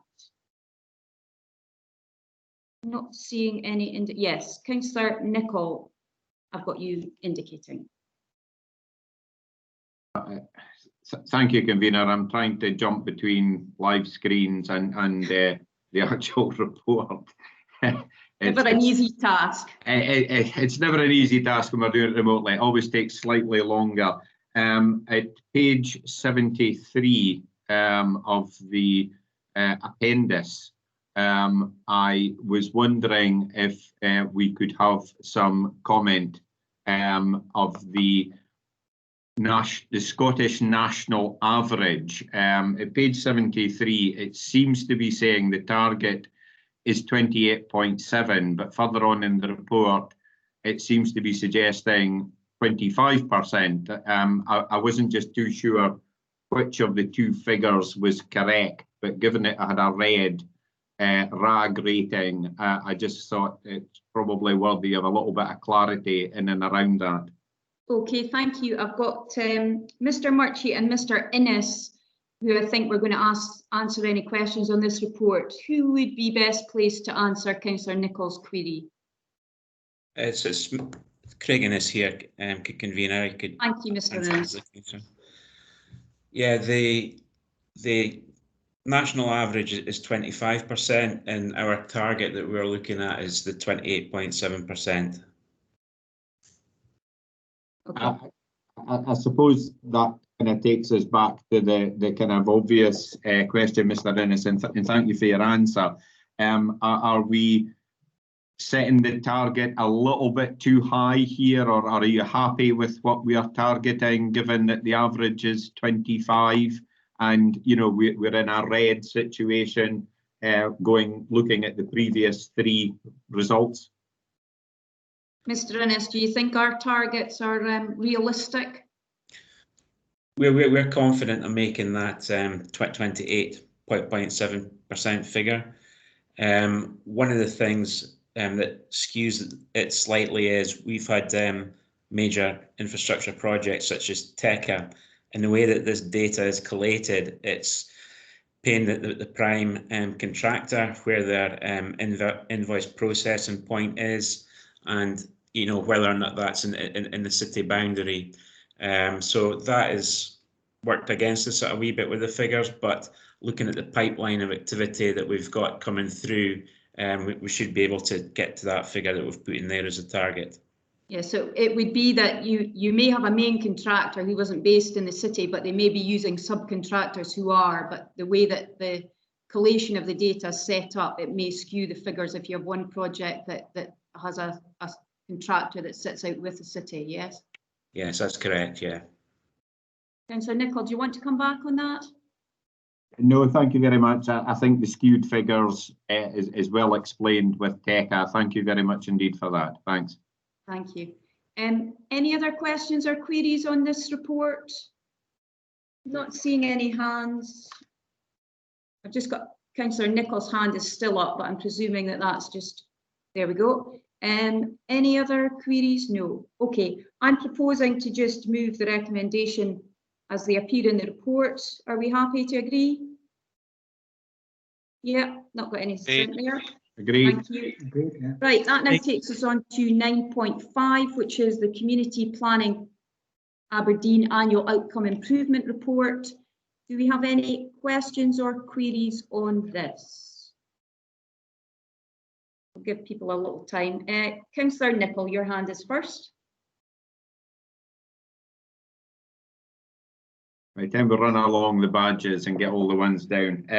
Thank you very much. Can I thank the officers for the report? It's a very, very detailed report, but if I could make a minor observation, can we perhaps put the hyperlinks as other papers at the end of the report? I found myself going into the hyperlinks, and sometimes they were actually very much related documents to the one before. It made for rather difficult reading, and that's a personal view. I realise others in the committee will take a different view, but I think it's sometimes handier when we have the hyperlinks at the end of the report. I just found it a little bit difficult to read. Simply, hopefully a constructive comment. Please don't take it as a criticism. Okay, I'm sure officers will take it as it's meant, and appreciate that, and they'll perhaps look at that for future. Councillor Allard, I think you've indicated you would like to ask a question. Yes, thank you very much, Convener, and it's a very good report indeed. And it's more a general question of how we produce that kind of report in the circumstances that we are. If we take, for example, page 83, the third paragraph talking about the very good work, targeted work for young people in Northfield and Tory to reduce antisocial behavior. I note that there is a drop in Northfield by 34% since February 2019. What I would want to tease from officers is how we're going to go from now on, quantify these changes from one year to another one with the lockdown, with the pandemic. You know, how do they see how this kind of report should be written? just to make sure that they give a true picture of what is happening. So will we have to go back to several years? So have they got already ideas on how to make sure that when we read this kind of reports, we understand exactly what's happening, you know, understanding as well COVID-19, and we can have a continuity. So maybe, you know, not talking about 2020 at all, but really referring to other years. So I would like to have some insight of how they're going to manage this. Thank you. I think what we've got to remember is obviously the report that we've got before us is a point in time. It is covering the work that's happened in that 2019 period, sorry, 2019-20 period. And, you know, there's obviously reflection within the covering report that the COVID-19 aspect has kicked in just, you know, a matter of a few weeks before the report ended. We do have quite extensive digital platforms for community planning, where we have information that is collated, data, various aspects. But I'll bring in maybe Mr. Murchie first. I'm not sure whether we've got Ms. Coughlin with us today, who's obviously the community planning manager, but there's a lot of work goes on behind the scenes around the analysis of data to make sure that the improvement projects that we've got ongoing, you'll be aware that they are testing in small scale for short periods of time to see if we can get that improvement. And then if we see that, then we look at how we scale things up. So that data, that ongoing immediate data is very important to that process, Councillor Allard. I'll bring in Mr. Murchie first, who can maybe explain a little bit more around how this fits into the context of the wider community planning work. Thank you, Convener. I know Ms. Coughlin's not here today and she would do a better job than me, but I will answer that question. I was just going to echo what you have said there, Convener, in terms of this report being a point in time and reflecting on the 1920 year.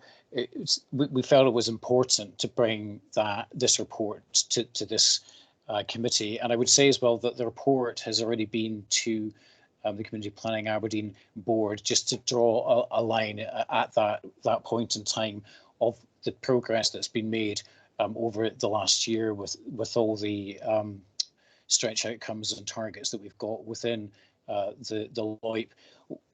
Clearly, things are going to be massively impacted over the next year and beyond that. So at the Urgent Business Committee at the end of June, officers brought the report around the socio-economic rescue plan, and within that highlighted that a lot of the items within there had a direct relationship with the items that we're trying to progress through the LOIP and Community Planning Aberdeen. So some of the activity has already changed in its nature. We also set out in that the path back to a refreshed LOIP for next year, which would again come through this committee. So depending on the backdrop we're in at the time, how we've transitioned from the LOIP as it is, and then a more responsive reaction to COVID-19 through the socio-economic rescue plan, and then back again into the LOIP. And in terms of just performance reporting, Convener is right, we continue to monitor the improvement projects. The Community Planning Aberdeen Board is considering a review next week or the week after of each of the improvement projects through the outcome improvement groups that got responsibility for taking those forward, with a view to looking at what is now realistic and deliverable and a priority for the partnership. But activity continues across the board in these improvement plans. Monitoring of data is done and collected, and when we get to this time next year, it will be obviously within the context of saying, well, this is what we had set out in the LOIP, this is the path that we've taken through the socio-economic recovery plan, and here's what has been achieved through that year. And no doubt there will be things that have got data in them that have been significantly affected one way or another by the circumstances that we're in. Thank you very much, Mr. Murchie. You happy with that, Councillor Allard? I'm very happy with that, and thank you very much for this comprehensive answer. Thank you, super. Okay, any other questions? Yes, Councillor Copeland, I think you're indicating. Thank you, convener. It's not so much a question, it's more an observation that this COVID crisis has necessitated some things to happen, which have actually, if you like, speeded up things in the light. I'm particularly thinking of things like connectivity for internet and things across the city for the kids at schools and things like that. So, although some figures are going to be skewed one way, other figures are going to be skewed the other way for next year, because there has been some wonderful initiatives that fit in nicely to the light because of the COVID, and I think we should acknowledge that in next year's report, how innovative a lot of things have been to improve things for the people in the city. And that's all I wanted to say. Thank you very much. I think that's a valid point, Councillor Copeland. I think we've got a report on the agenda later, a business case that actually highlights that perfectly, something that has been stepped up in response to the COVID-19 situation, which is already showing good outcomes. And we're looking to expand that project, that family welfare hubs, and we'll be debating that later. But I think it's a good point that although COVID-19 has obviously brought challenges, there's obviously positivity out of it as well, because we've tested things and because we've had to. But I think it shows the flexibility that we have within the partnership, that these types of things can be put in place in a very short period of time. But it was a good point to make. Any other questions or queries on this? I'm not seeing any other hands indicating.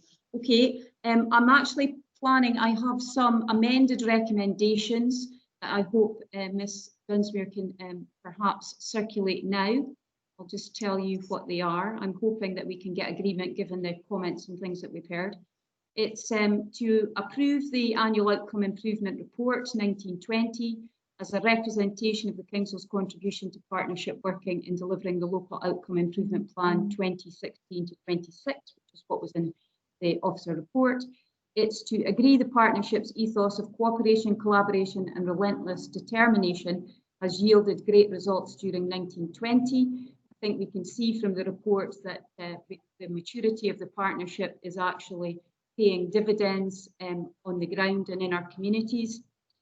We're agreeing that looking ahead to 2021, that the impact of COVID-19 will provide a challenging and potentially uncertain financial environment. I don't think we can get away from the fact that COVID-19 has impacted communities and the local economy to a great degree, and we will need to make sure that we're working collectively in order to tackle that. And I think we've heard that from those who've contributed so far, that will be important.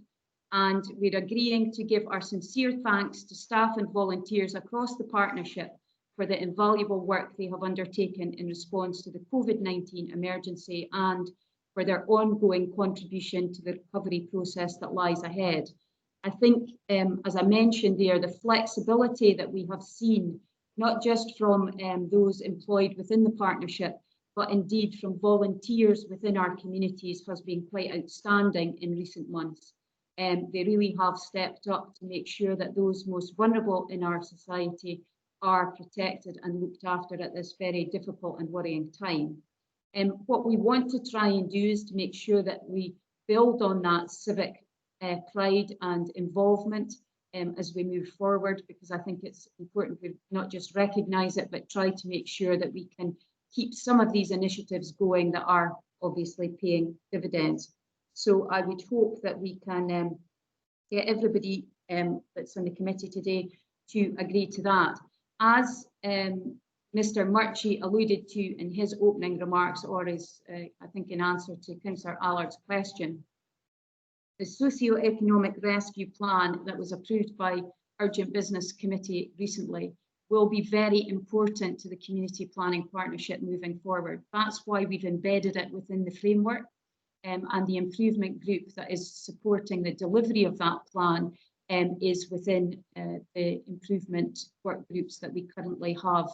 Now that will be a short life group. Well, when I say short life, up till April of next year, it's planned that they'll be in place and they meet regularly in order to move forward with the people, place and the economy agendas that are within that plan. But as Mr Murchie said, we will very much use the work of that group and indeed the other improvement groups that we've currently working on the ground to help us refresh our local outcome improvement plan next year, because you'll be aware that we refresh every 2 years. And I think it's important we take stock, and at that point we'll be able to have a better idea of the true impact of COVID-19 across the City of Aberdeen, and it will help us to formulate and make sure that the outcomes that we've identified previously are still relevant, and if they aren't, we produce outcomes that will help meet the needs of both our communities and our economy ongoing. So I would hope we can get members to support that. But I notice Councillor Yule has his hand up, so I'll bring him in before I ask if there's any amendments. Councillor Yule.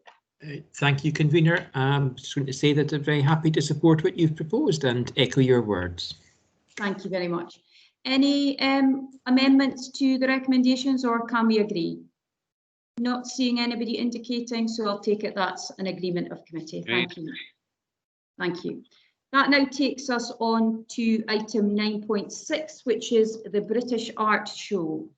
Do we have any questions for officers on this report? Yes, Councillor Nicholl. Thank you very much, Convener.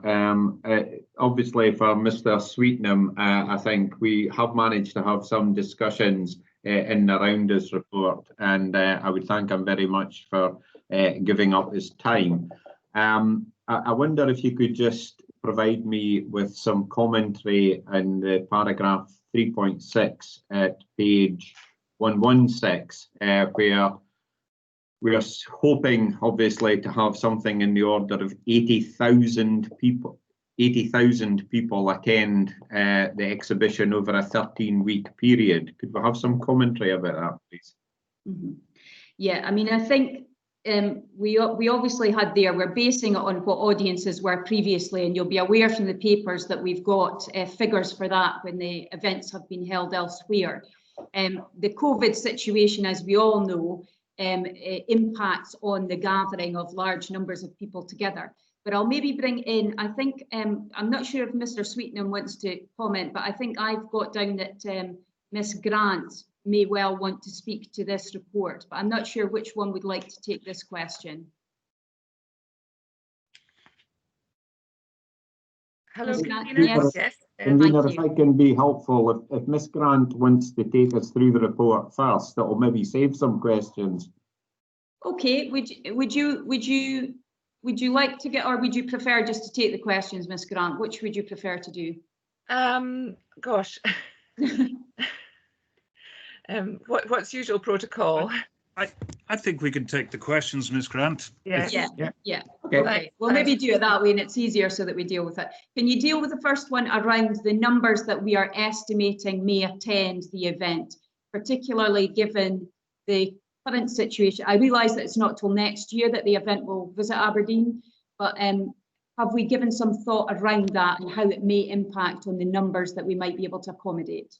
Yes, obviously there are challenges ahead for us. I mean, the estimated figure, just for Councillor Nicholl and Convener and the committee's benefit, is based on the performance of the British Art Show in previous years in other cities, and that's in the appendix. You'll see those figures.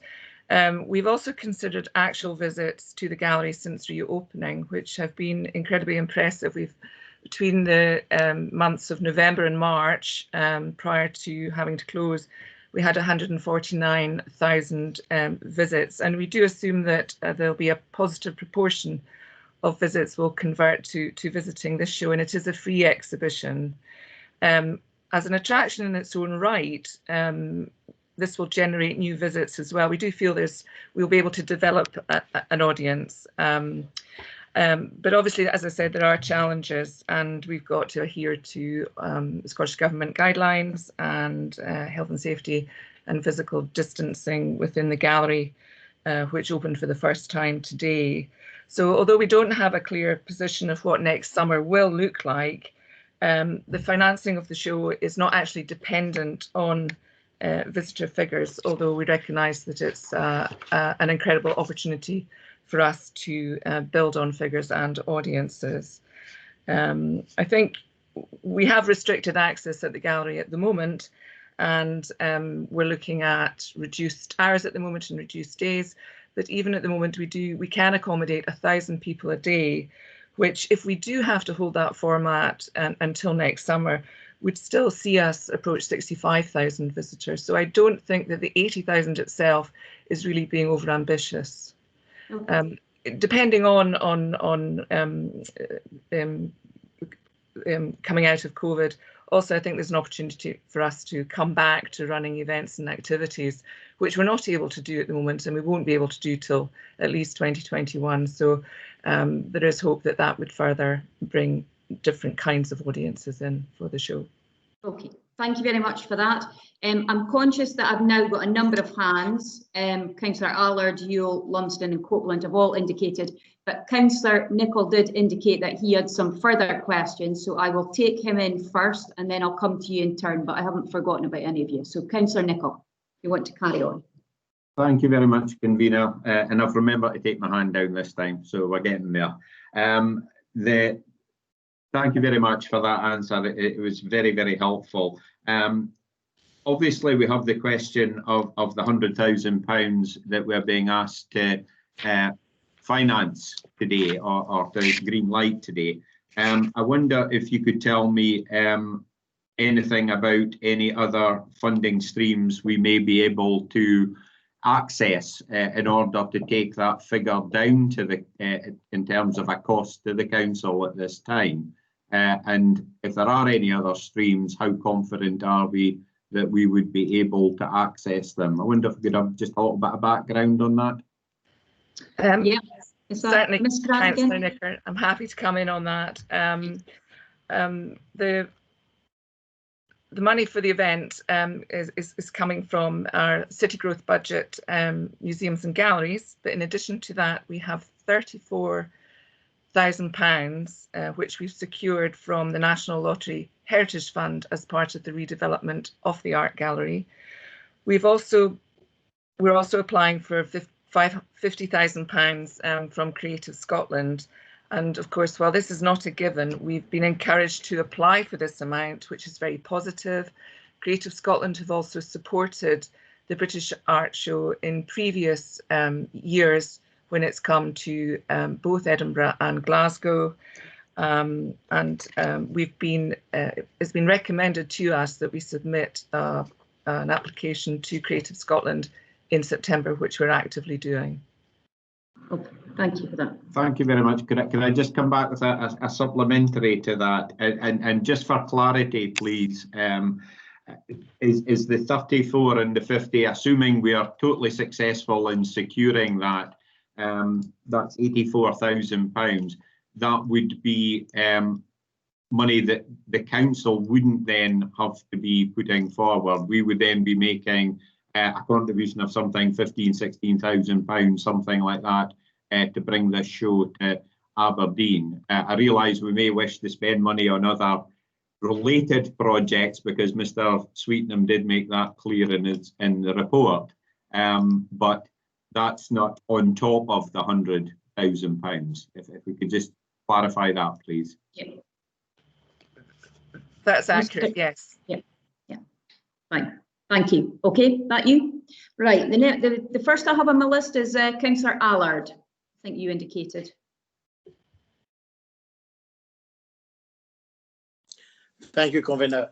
Yes, just a couple of questions. Some of them have been answered already, and I'll have to thank officers, Mrs. Grant, for coming back to me for some very good point of information that I needed to understand better the papers.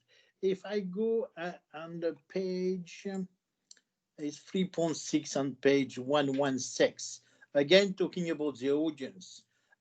I know that has been talked about already, but I really want to point out at the British Art Show number 8, which is on page 128, and which really took place in 2017, so quite recently, and it took place in a city of the similar size of Aberdeen. But it's got an urban population of close to 1 million. And they had not one but 2 venues, the John Hansard Gallery and the Southampton City Art Gallery. And both of them, one had 13,000 attendees, another one 12,300, which is a total over 14 weeks, which is again very similar of what we are talking about, of 25,300, which is far, far away from the 80,000 what we're talking about. So I just wanted to know, has that example been taken into account? Before I ask a second question. Okay. Right. Ms. Grant, no, you able to answer that? Just trying to find the. Can you Yeah, give me the which page could you reference just give again, us, convener? Councillor Allard, could you just give us the page number of which you're referring to? Was 128. 128.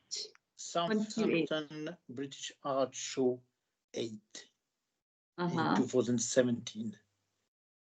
And you can see there are two venues, one gallery who took 13,000 people and another one 12,300, which was a total of 25,300 over a total of 14 weeks.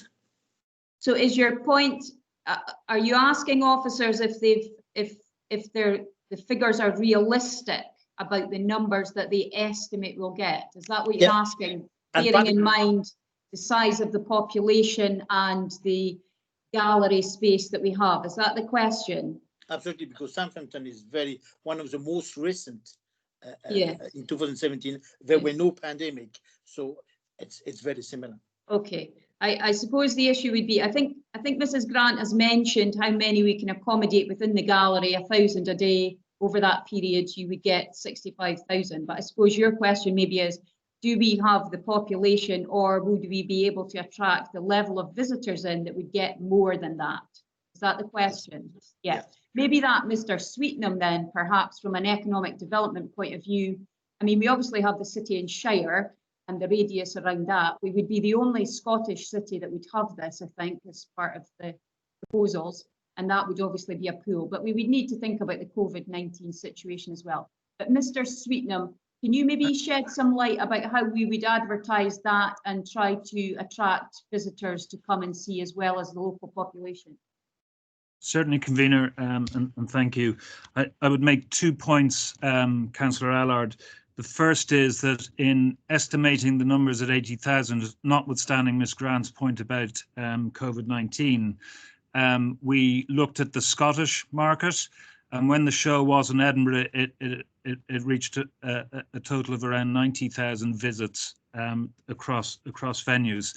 So we believe within the Scotland market, and the show has not been here for 5 years, that people will travel from further than the northeast of Scotland.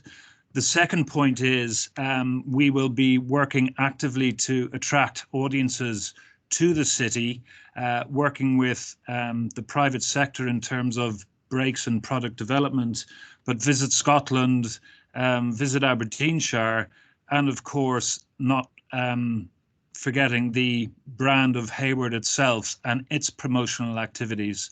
So these also need to be factored into the equation when we're estimating visitor numbers. Thank you. Are you happy with that, Councillor Allard? Well, it's an answer, and I do understand that we have to make a lot of effort and maybe spend more money to attract at least 3 to 4 times more people than Southampton has attracted in 2017, and that's a worry, and it's a reason, you know, the difference between £100,000 that we would have to invest or £15,000. I think for £15,000, I can't see a problem to take that risk.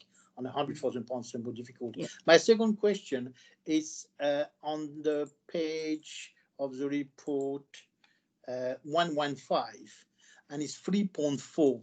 Aberdeen's involvement in the tour was announced in January 2019. And it's a question of process. I'm trying to understand, as a new member of the committee, what is the process there? You know, when do officers start to negotiate with this kind of events of £100,000? And was it 2019?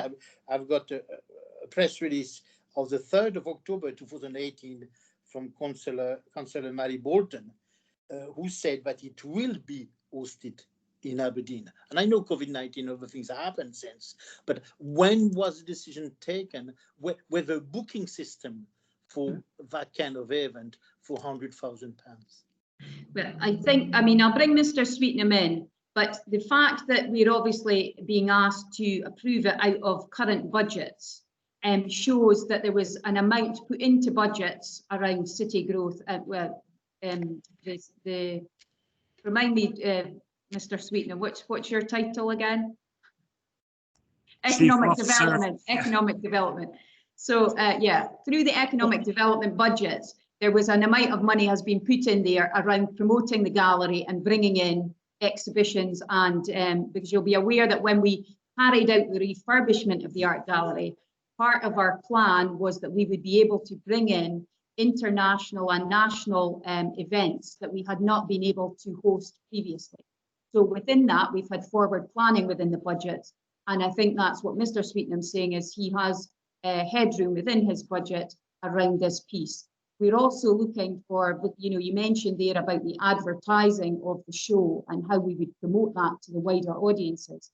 I think it shows in the report that both Visit Aberdeenshire, as you know, we contribute an amount of money to that, as does Aberdeenshire Council and indeed the One Board, but also Visit Scotland, because we will be the only Scottish venue, then they will obviously be helping us as well. But I'll bring in Mr. Sweetnam to just say, can you give us a bit of clarity around the timing of these types of things and what the process is in order to bring forward a proposal so that councillors can agree whether go ahead or not? Thank you, convener. Yes, in terms of the process, I would make 2 points to the committee. First of all, the process with any exhibition or touring exhibition or event is that there's a conversation, and within the delegation to the Chief Officer for City Growth, that conversation has been ongoing, and also in the context of the refurbishment project itself. So we've been having conversation about content and dates and so on and so forth.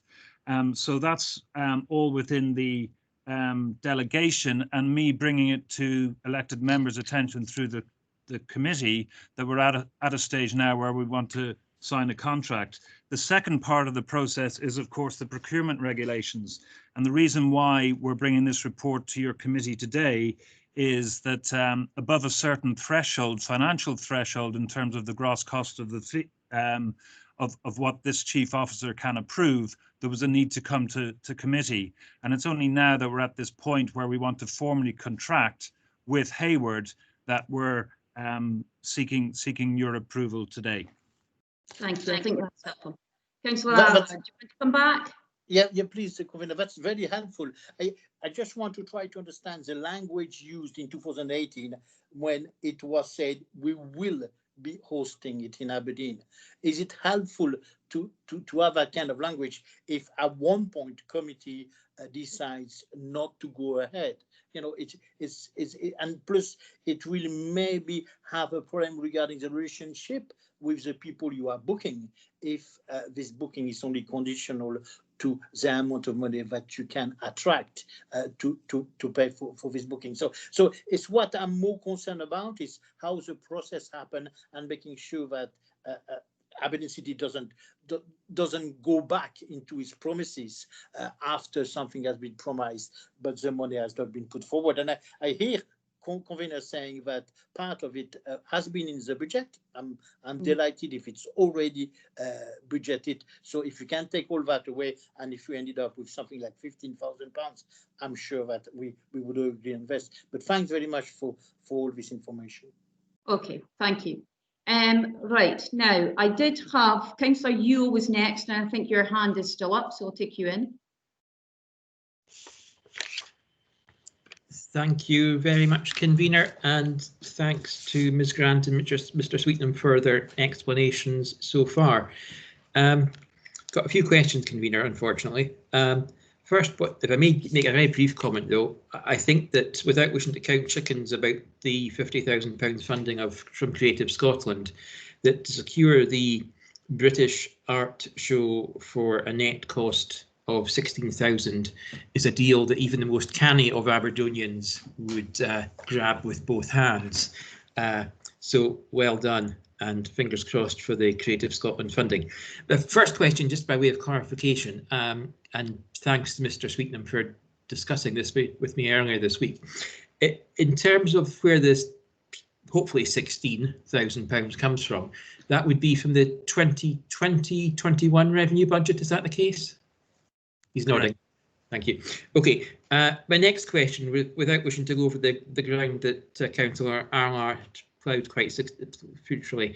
In terms of attendance, the Edinburgh City attendance, which you've made reference to in your answers, of 89,000, I note that that's over 3 different venues, and it would be a reasonable assumption that an awful lot of the 13,000 who went to Inverleith House and the 9,000 who went to the Talbot Rice Gallery would also have been to the National Gallery of Modern Art. So it's not 89,000 individuals, it's probably something near 70,000, but still a hefty number. Would that be reasonable? Yes. Is it Mr. Sweetnam or Ms. Grant want to come in on that? Ms. Grant? Yes, that would be sorry, I beg your pardon, Ms. Grant. Just to clarify for the committee, these are visits as opposed to visitors, but yes. Yeah, thank you. And obviously it'd be great if folk came back to the art gallery time after time. But next question, convener, being the usual optimist that I am, what's the position financially if we end up in lockdown for some or part of the planned time that this exhibition will be on in Aberdeen? Is there any risk to the external funding, for example? Would that funding be dependent on the event actually taking place? So could we end up paying for it and not getting 34 plus 50,000 from external funders because ultimately we don't put the show on because we can't? And if that is the case, is there any way that we can ensure against that, or is it just a risk we have to bear ourselves? Mr. Sweetnam, I'm conscious that we're giving you delegated powers if we agree today to enter into that contract. So is that something that would be discussed as part of those discussions? I can assure the committee absolutely, and particularly in the context of COVID and any contracts. If I look at events for this year and how they are constructed, I would anticipate that any contracts for this event will take account of the circumstances that we're now in. Convener, that's helpful, Mr. Sweetnam, thank you. Specifically in relation to funding from external funders towards the cost of this show, would that be at risk if it didn't proceed? Do we have any indications from external funders how they'll look on things affected by COVID-19? I'll pass to Ms. Grant because I know she's had an initial meeting with Creative Scotland and that may have been covered. But again, I would anticipate that funding agreements would also have to account for unexpected events, and that is not unusual. Ms. Grant, do you want to add anything? Yes, I do understand that Creative Scotland will take cognizance of unexpected events. And the fund itself, which is called the Open Fund, has been set up. Many funding streams have had to reflect exactly on this situation and kind of review the funding they're giving. The funding is being given is being encouraged for people to apply because we're in this situation at the moment and we're having to deal with COVID. So it's exactly structured for that, for the arts community and the culture community to be able to apply. Thank you, Ms. Grant, and thank you, convener. One final question, convener, hopefully a bit more positive. I just referenced the paragraph 3.7 of the report in terms of what are called fringe events. And I appreciate that everything costs money, convener, and certainly that's going to be an issue in the months and sadly years going ahead. But in terms of fringe events, will a particular effort be made to look at what is possible with in terms of involving young people in our schools? whether, I don't know whether it's feasible to do it in person, but even if it's done virtually, sort of perhaps meet the artist where the artists are still with us and not moved on, where the artists are still alive, or equally masterclasses and the like, and other ways of involving young people in our schools. Okay, it's a good question, because it's that legacy aspect is important as having and hosting the show here. I'm So, delighted that we have the same thoughts, convener. yeah, absolutely. So on that basis, we would be looking to Yes, arrange these types of things. Convener, yes, our engagement team within museums and galleries are looking at that at the moment, and they have a particular focus on schools. We're also particularly interested to work with the age group 16 to 24, and where possible, give them opportunities to be both part of the programme and volunteer around it. Thank you very much, and that's my last question, convener. Thank you. Thank you, Councillor Ewell. Now, I had Councillor Lumsden and Councillor Copeland indicated previously, but the hands have now gone down. Have your questions been answered? Councillor Lumsden here. Yes, all my points have been covered already. Thanks. Councillor Copeland? Just one point that I want to cover. Convener, thank you. It's just regarding the funding. This is standalone funding, not match funding. Would that be right? The Scottish Government and the fund. That's correct. Okay, you happy with that? That's fine, okay. Thank you. Councillor Nicholl, I think you've indicated again. Thank you very much, convener, for allowing me back in. It was maybe to, I don't know if anyone needs any more assurance, but I wondered if legal wanted to confirm that if there was another mass outbreak and we had to go back to phase 1 or something, there might be a force majeure in terms of any contract. So, you know, we would perhaps be relatively protected anyway, yeah, as well as we ever can be in these circumstances. Okay. Mr. Sweetnam, I take it when you are in those contract negotiations, legal colleagues will be giving advice around that as well, so that we are well placed to make sure that the contract suits the needs of Aberdeen City Council? Absolutely. Any contract for any event, we work with our colleagues in legal before we sign. So yes, I can provide the committee with that assurance. I'll maybe bring in Mrs. Pittender, who's indicated as well. She'll maybe just reinforce that, or otherwise. It was just to confirm that legal has already reviewed the terms of the particular contract, and in terms of the grant, should something not be able to go ahead, we would try to ensure that the council had its risk reduced on that front. Okay, thank you. Thank you. Thank you, that's helpful. Thank you very much. I don't see any other hands, so I'm presuming that everybody has now exhausted the questions that they have. Thank you very much to Mr. Sweetnam and Ms. Grant for their answers there. It's obviously dealt with all the queries we had. I would be planning to move the recommendations just with a slight addition, which is that we approve the expenditure of 100,000 from existing budgets. So it's the addition of that from existing budgets within the permission. Are we happy to agree? Councillor Ewell.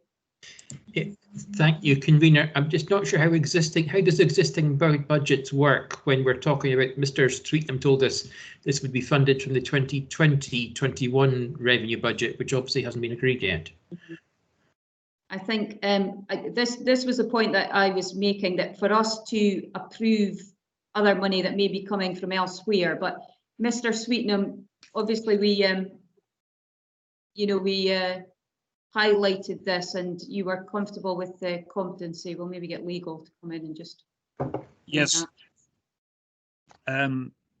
So from a art gallery museums budget perspective, both the redevelopment fund budget and the exhibition and public programs budget, this event could be funded through the 2020-21 budget, so the current budget, the existing budget, correct. Yeah. And as you're signing up to that contract, it's important that we obviously make sure that the money is currently there to meet the needs or the expenditure that's within that, albeit we realise that fundraising will continue, or grant funding will be pursued, I should say, which will hopefully lower that amount. Did you want to come back, Councillor Ewell? No, thank you. I am suitably reassured. Okay, fine. So on that basis, can we agree with that slight addition, which is from existing budgets? Happy to agree that? Agreed. Not seeing any dissent. Thank you. Agreed. Okay, that now takes us on to item 9.7, which is the procurement work plans and business cases. As always with this item, we have a public report and some public appendices that indicate the different work plans that are there. We've got more extensive ones, as we always do at this time, for planning throughout the year. And we also have some exempt items that we will deal with in the exempt business around the actual business cases in relation to some of these. So, Councillor Yu, you've got your hand up. Is that from previously, or do you have a question? I beg your pardon, Convener. Okay, thanks. Right, so on that basis, do we have any questions on the public part of the report? Yes, Councillor Nicholl. Thank you very much, Convener. I'm actually looking at sort of page 135 onwards, which is one of the appendices. I wonder if officers could provide me with some commentary in and around the dates involved in some of the contracts that we've been entering into here, because if I take page 135, about halfway down the page, there is electrical testing services, which the start date is 2016. The end date is 11/7/19, and we have a maximum extension period of 12 months, taking us to 11/7/20. That's passed. Let me just get the relevant officer, Councillor Nicholl, and then I'll let you ask the questions that you've got. Okay. Now, I've got Ms. Mackenzie, I think, I had down, but I think, is it yourself, Ms. Mackenzie, that would answer this, or is it somebody else? Yes, Convener, I'm happy to take the question. Okay. Councillor Nicholl, do you want to repeat that question and then we can maybe get an answer to that? Do you want to ask about that specific one you've just highlighted? Well, I can maybe summarise a few questions into one bigger one. We have some which have obviously effectively expired.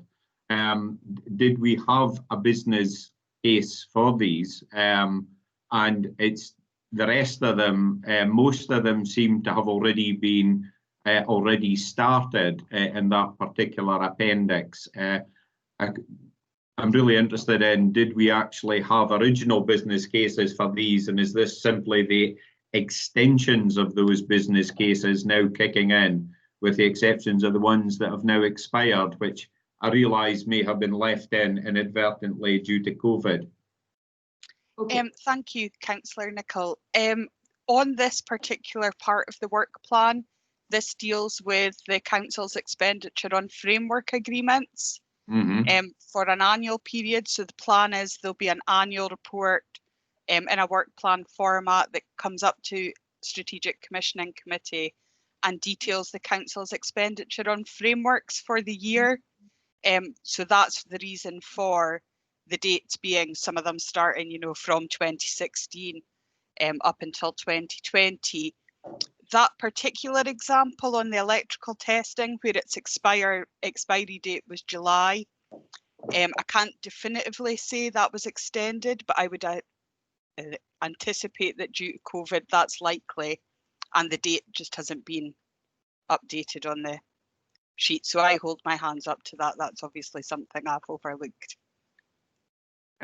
Absolutely not a problem, and please, it's not a criticism. Did we have all the necessary approvals in place, and are we now really looking at these as the various 12 months, 24-month extensions that were sought and now being run into? The frameworks operate slightly differently in that the head of commercial and procurement service Craig Innes approves the use of the framework through what's called an adoption report, and committee is asked to approve the annual expenditure. Okay. Okay. You happy with that, Councillor Nicholl, that explanation around what information is provided in that table and how it operates? Yes, thank you, convener. I've got a second question on page 145, and I don't know if it's a typo or what. It says Appendix 3-3.10 memo summary. I couldn't find the 3.10, so I don't know if it's a typo or is there something more to that particular appendix. That table, sorry, Councillor, is a table. It's a summary of a memo in respect of Procurement Regulation 310. Thank you. That explains it. Thanks. You're happy with that? Thanks. Okay. Any other questions on this public part of the paper? Not seeing anybody indicating. Yes, Councillor Allard, sorry. Yes, it's on page 146, which I've just left this regarding hold on, let me go back into it.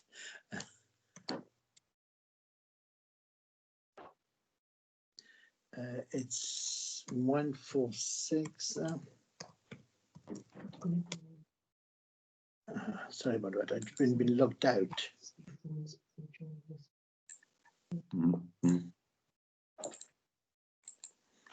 It's regarding the space. I just wanted on the last, I think it's the last paragraph, knowing where we are now, because the spending was supposed to be only temporary, and I know it's a continuing spending to have an update on that spending. Sorry, which one is it that you're referring to? Page 146, which one? Yeah, page 146, hold on 1 second, I'm just going to find it. 145, Space for People project.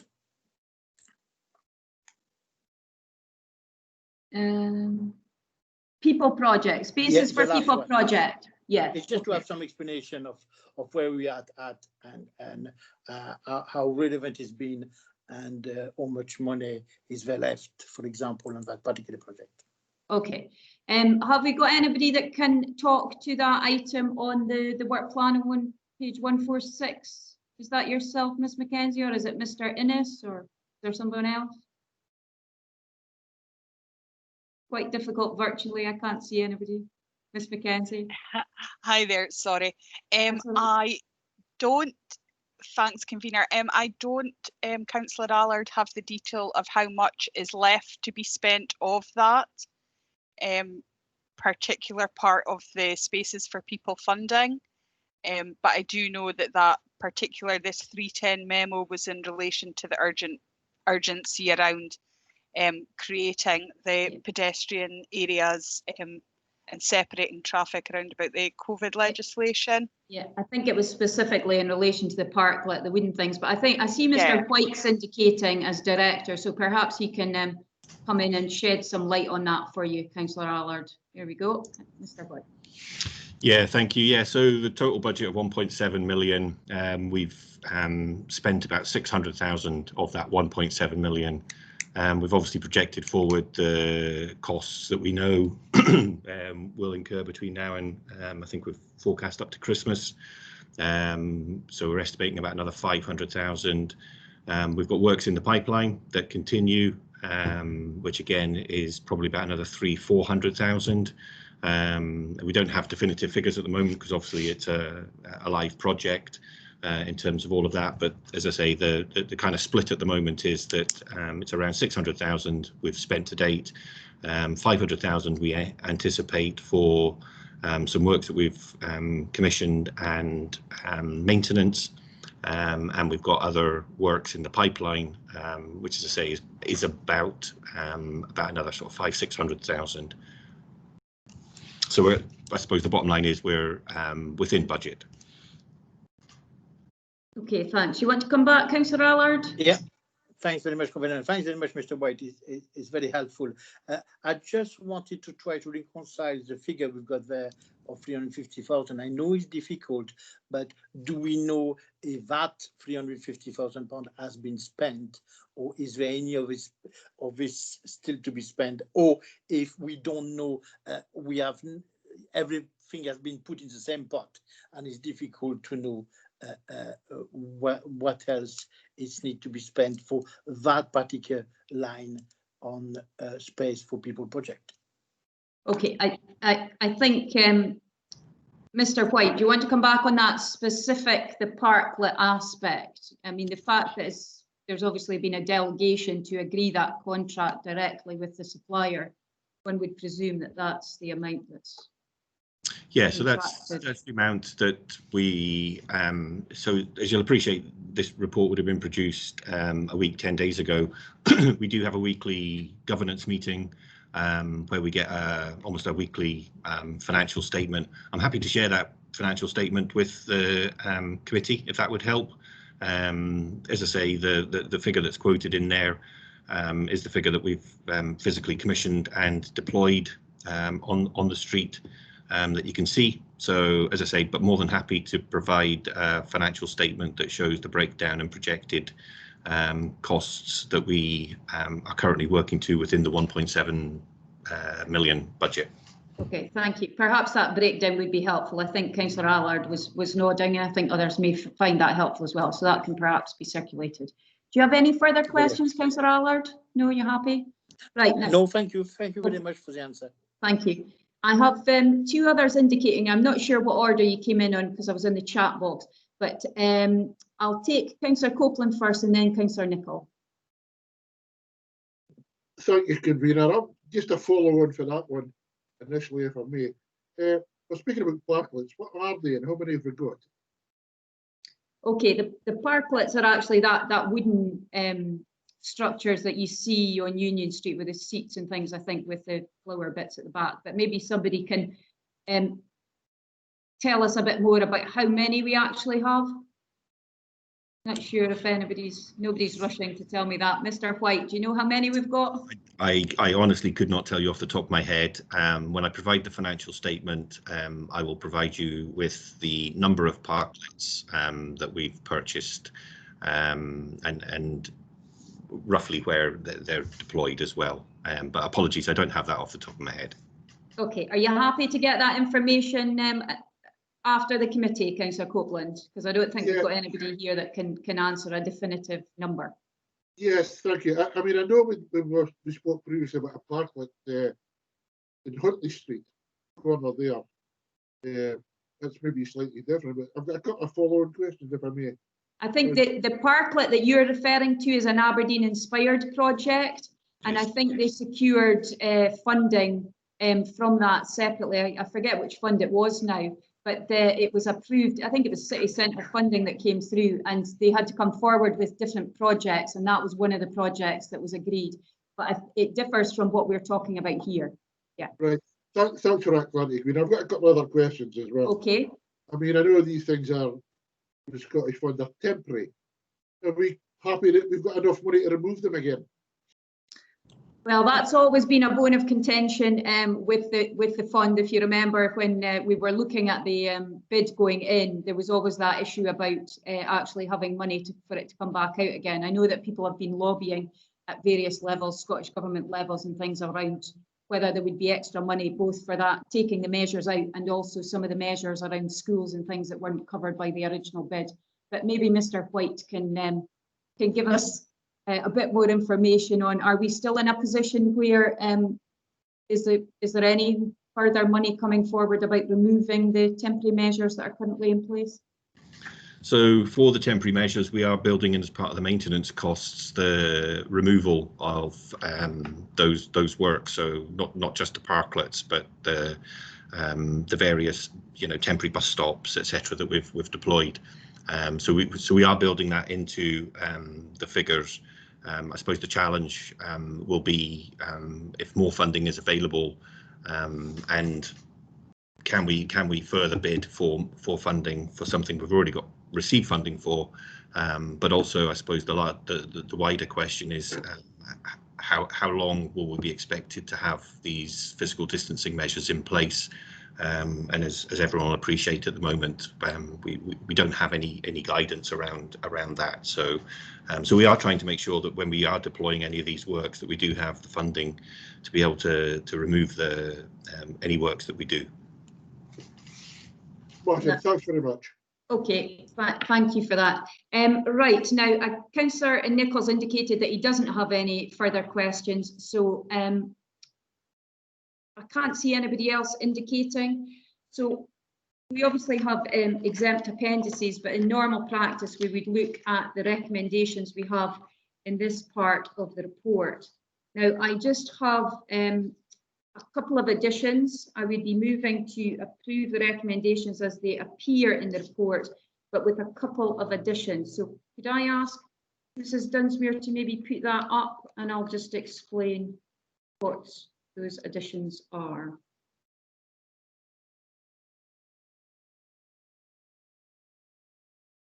Thank you. You'll see, yes, as I said, 2.1 to 2.4 in the report I would be approving, and there are a couple of additions, and it's around press releases in relation to the Jive project and also in relation to the family wellbeing hubs. Now, they're predicated on us approving those when we get to that part of the agenda.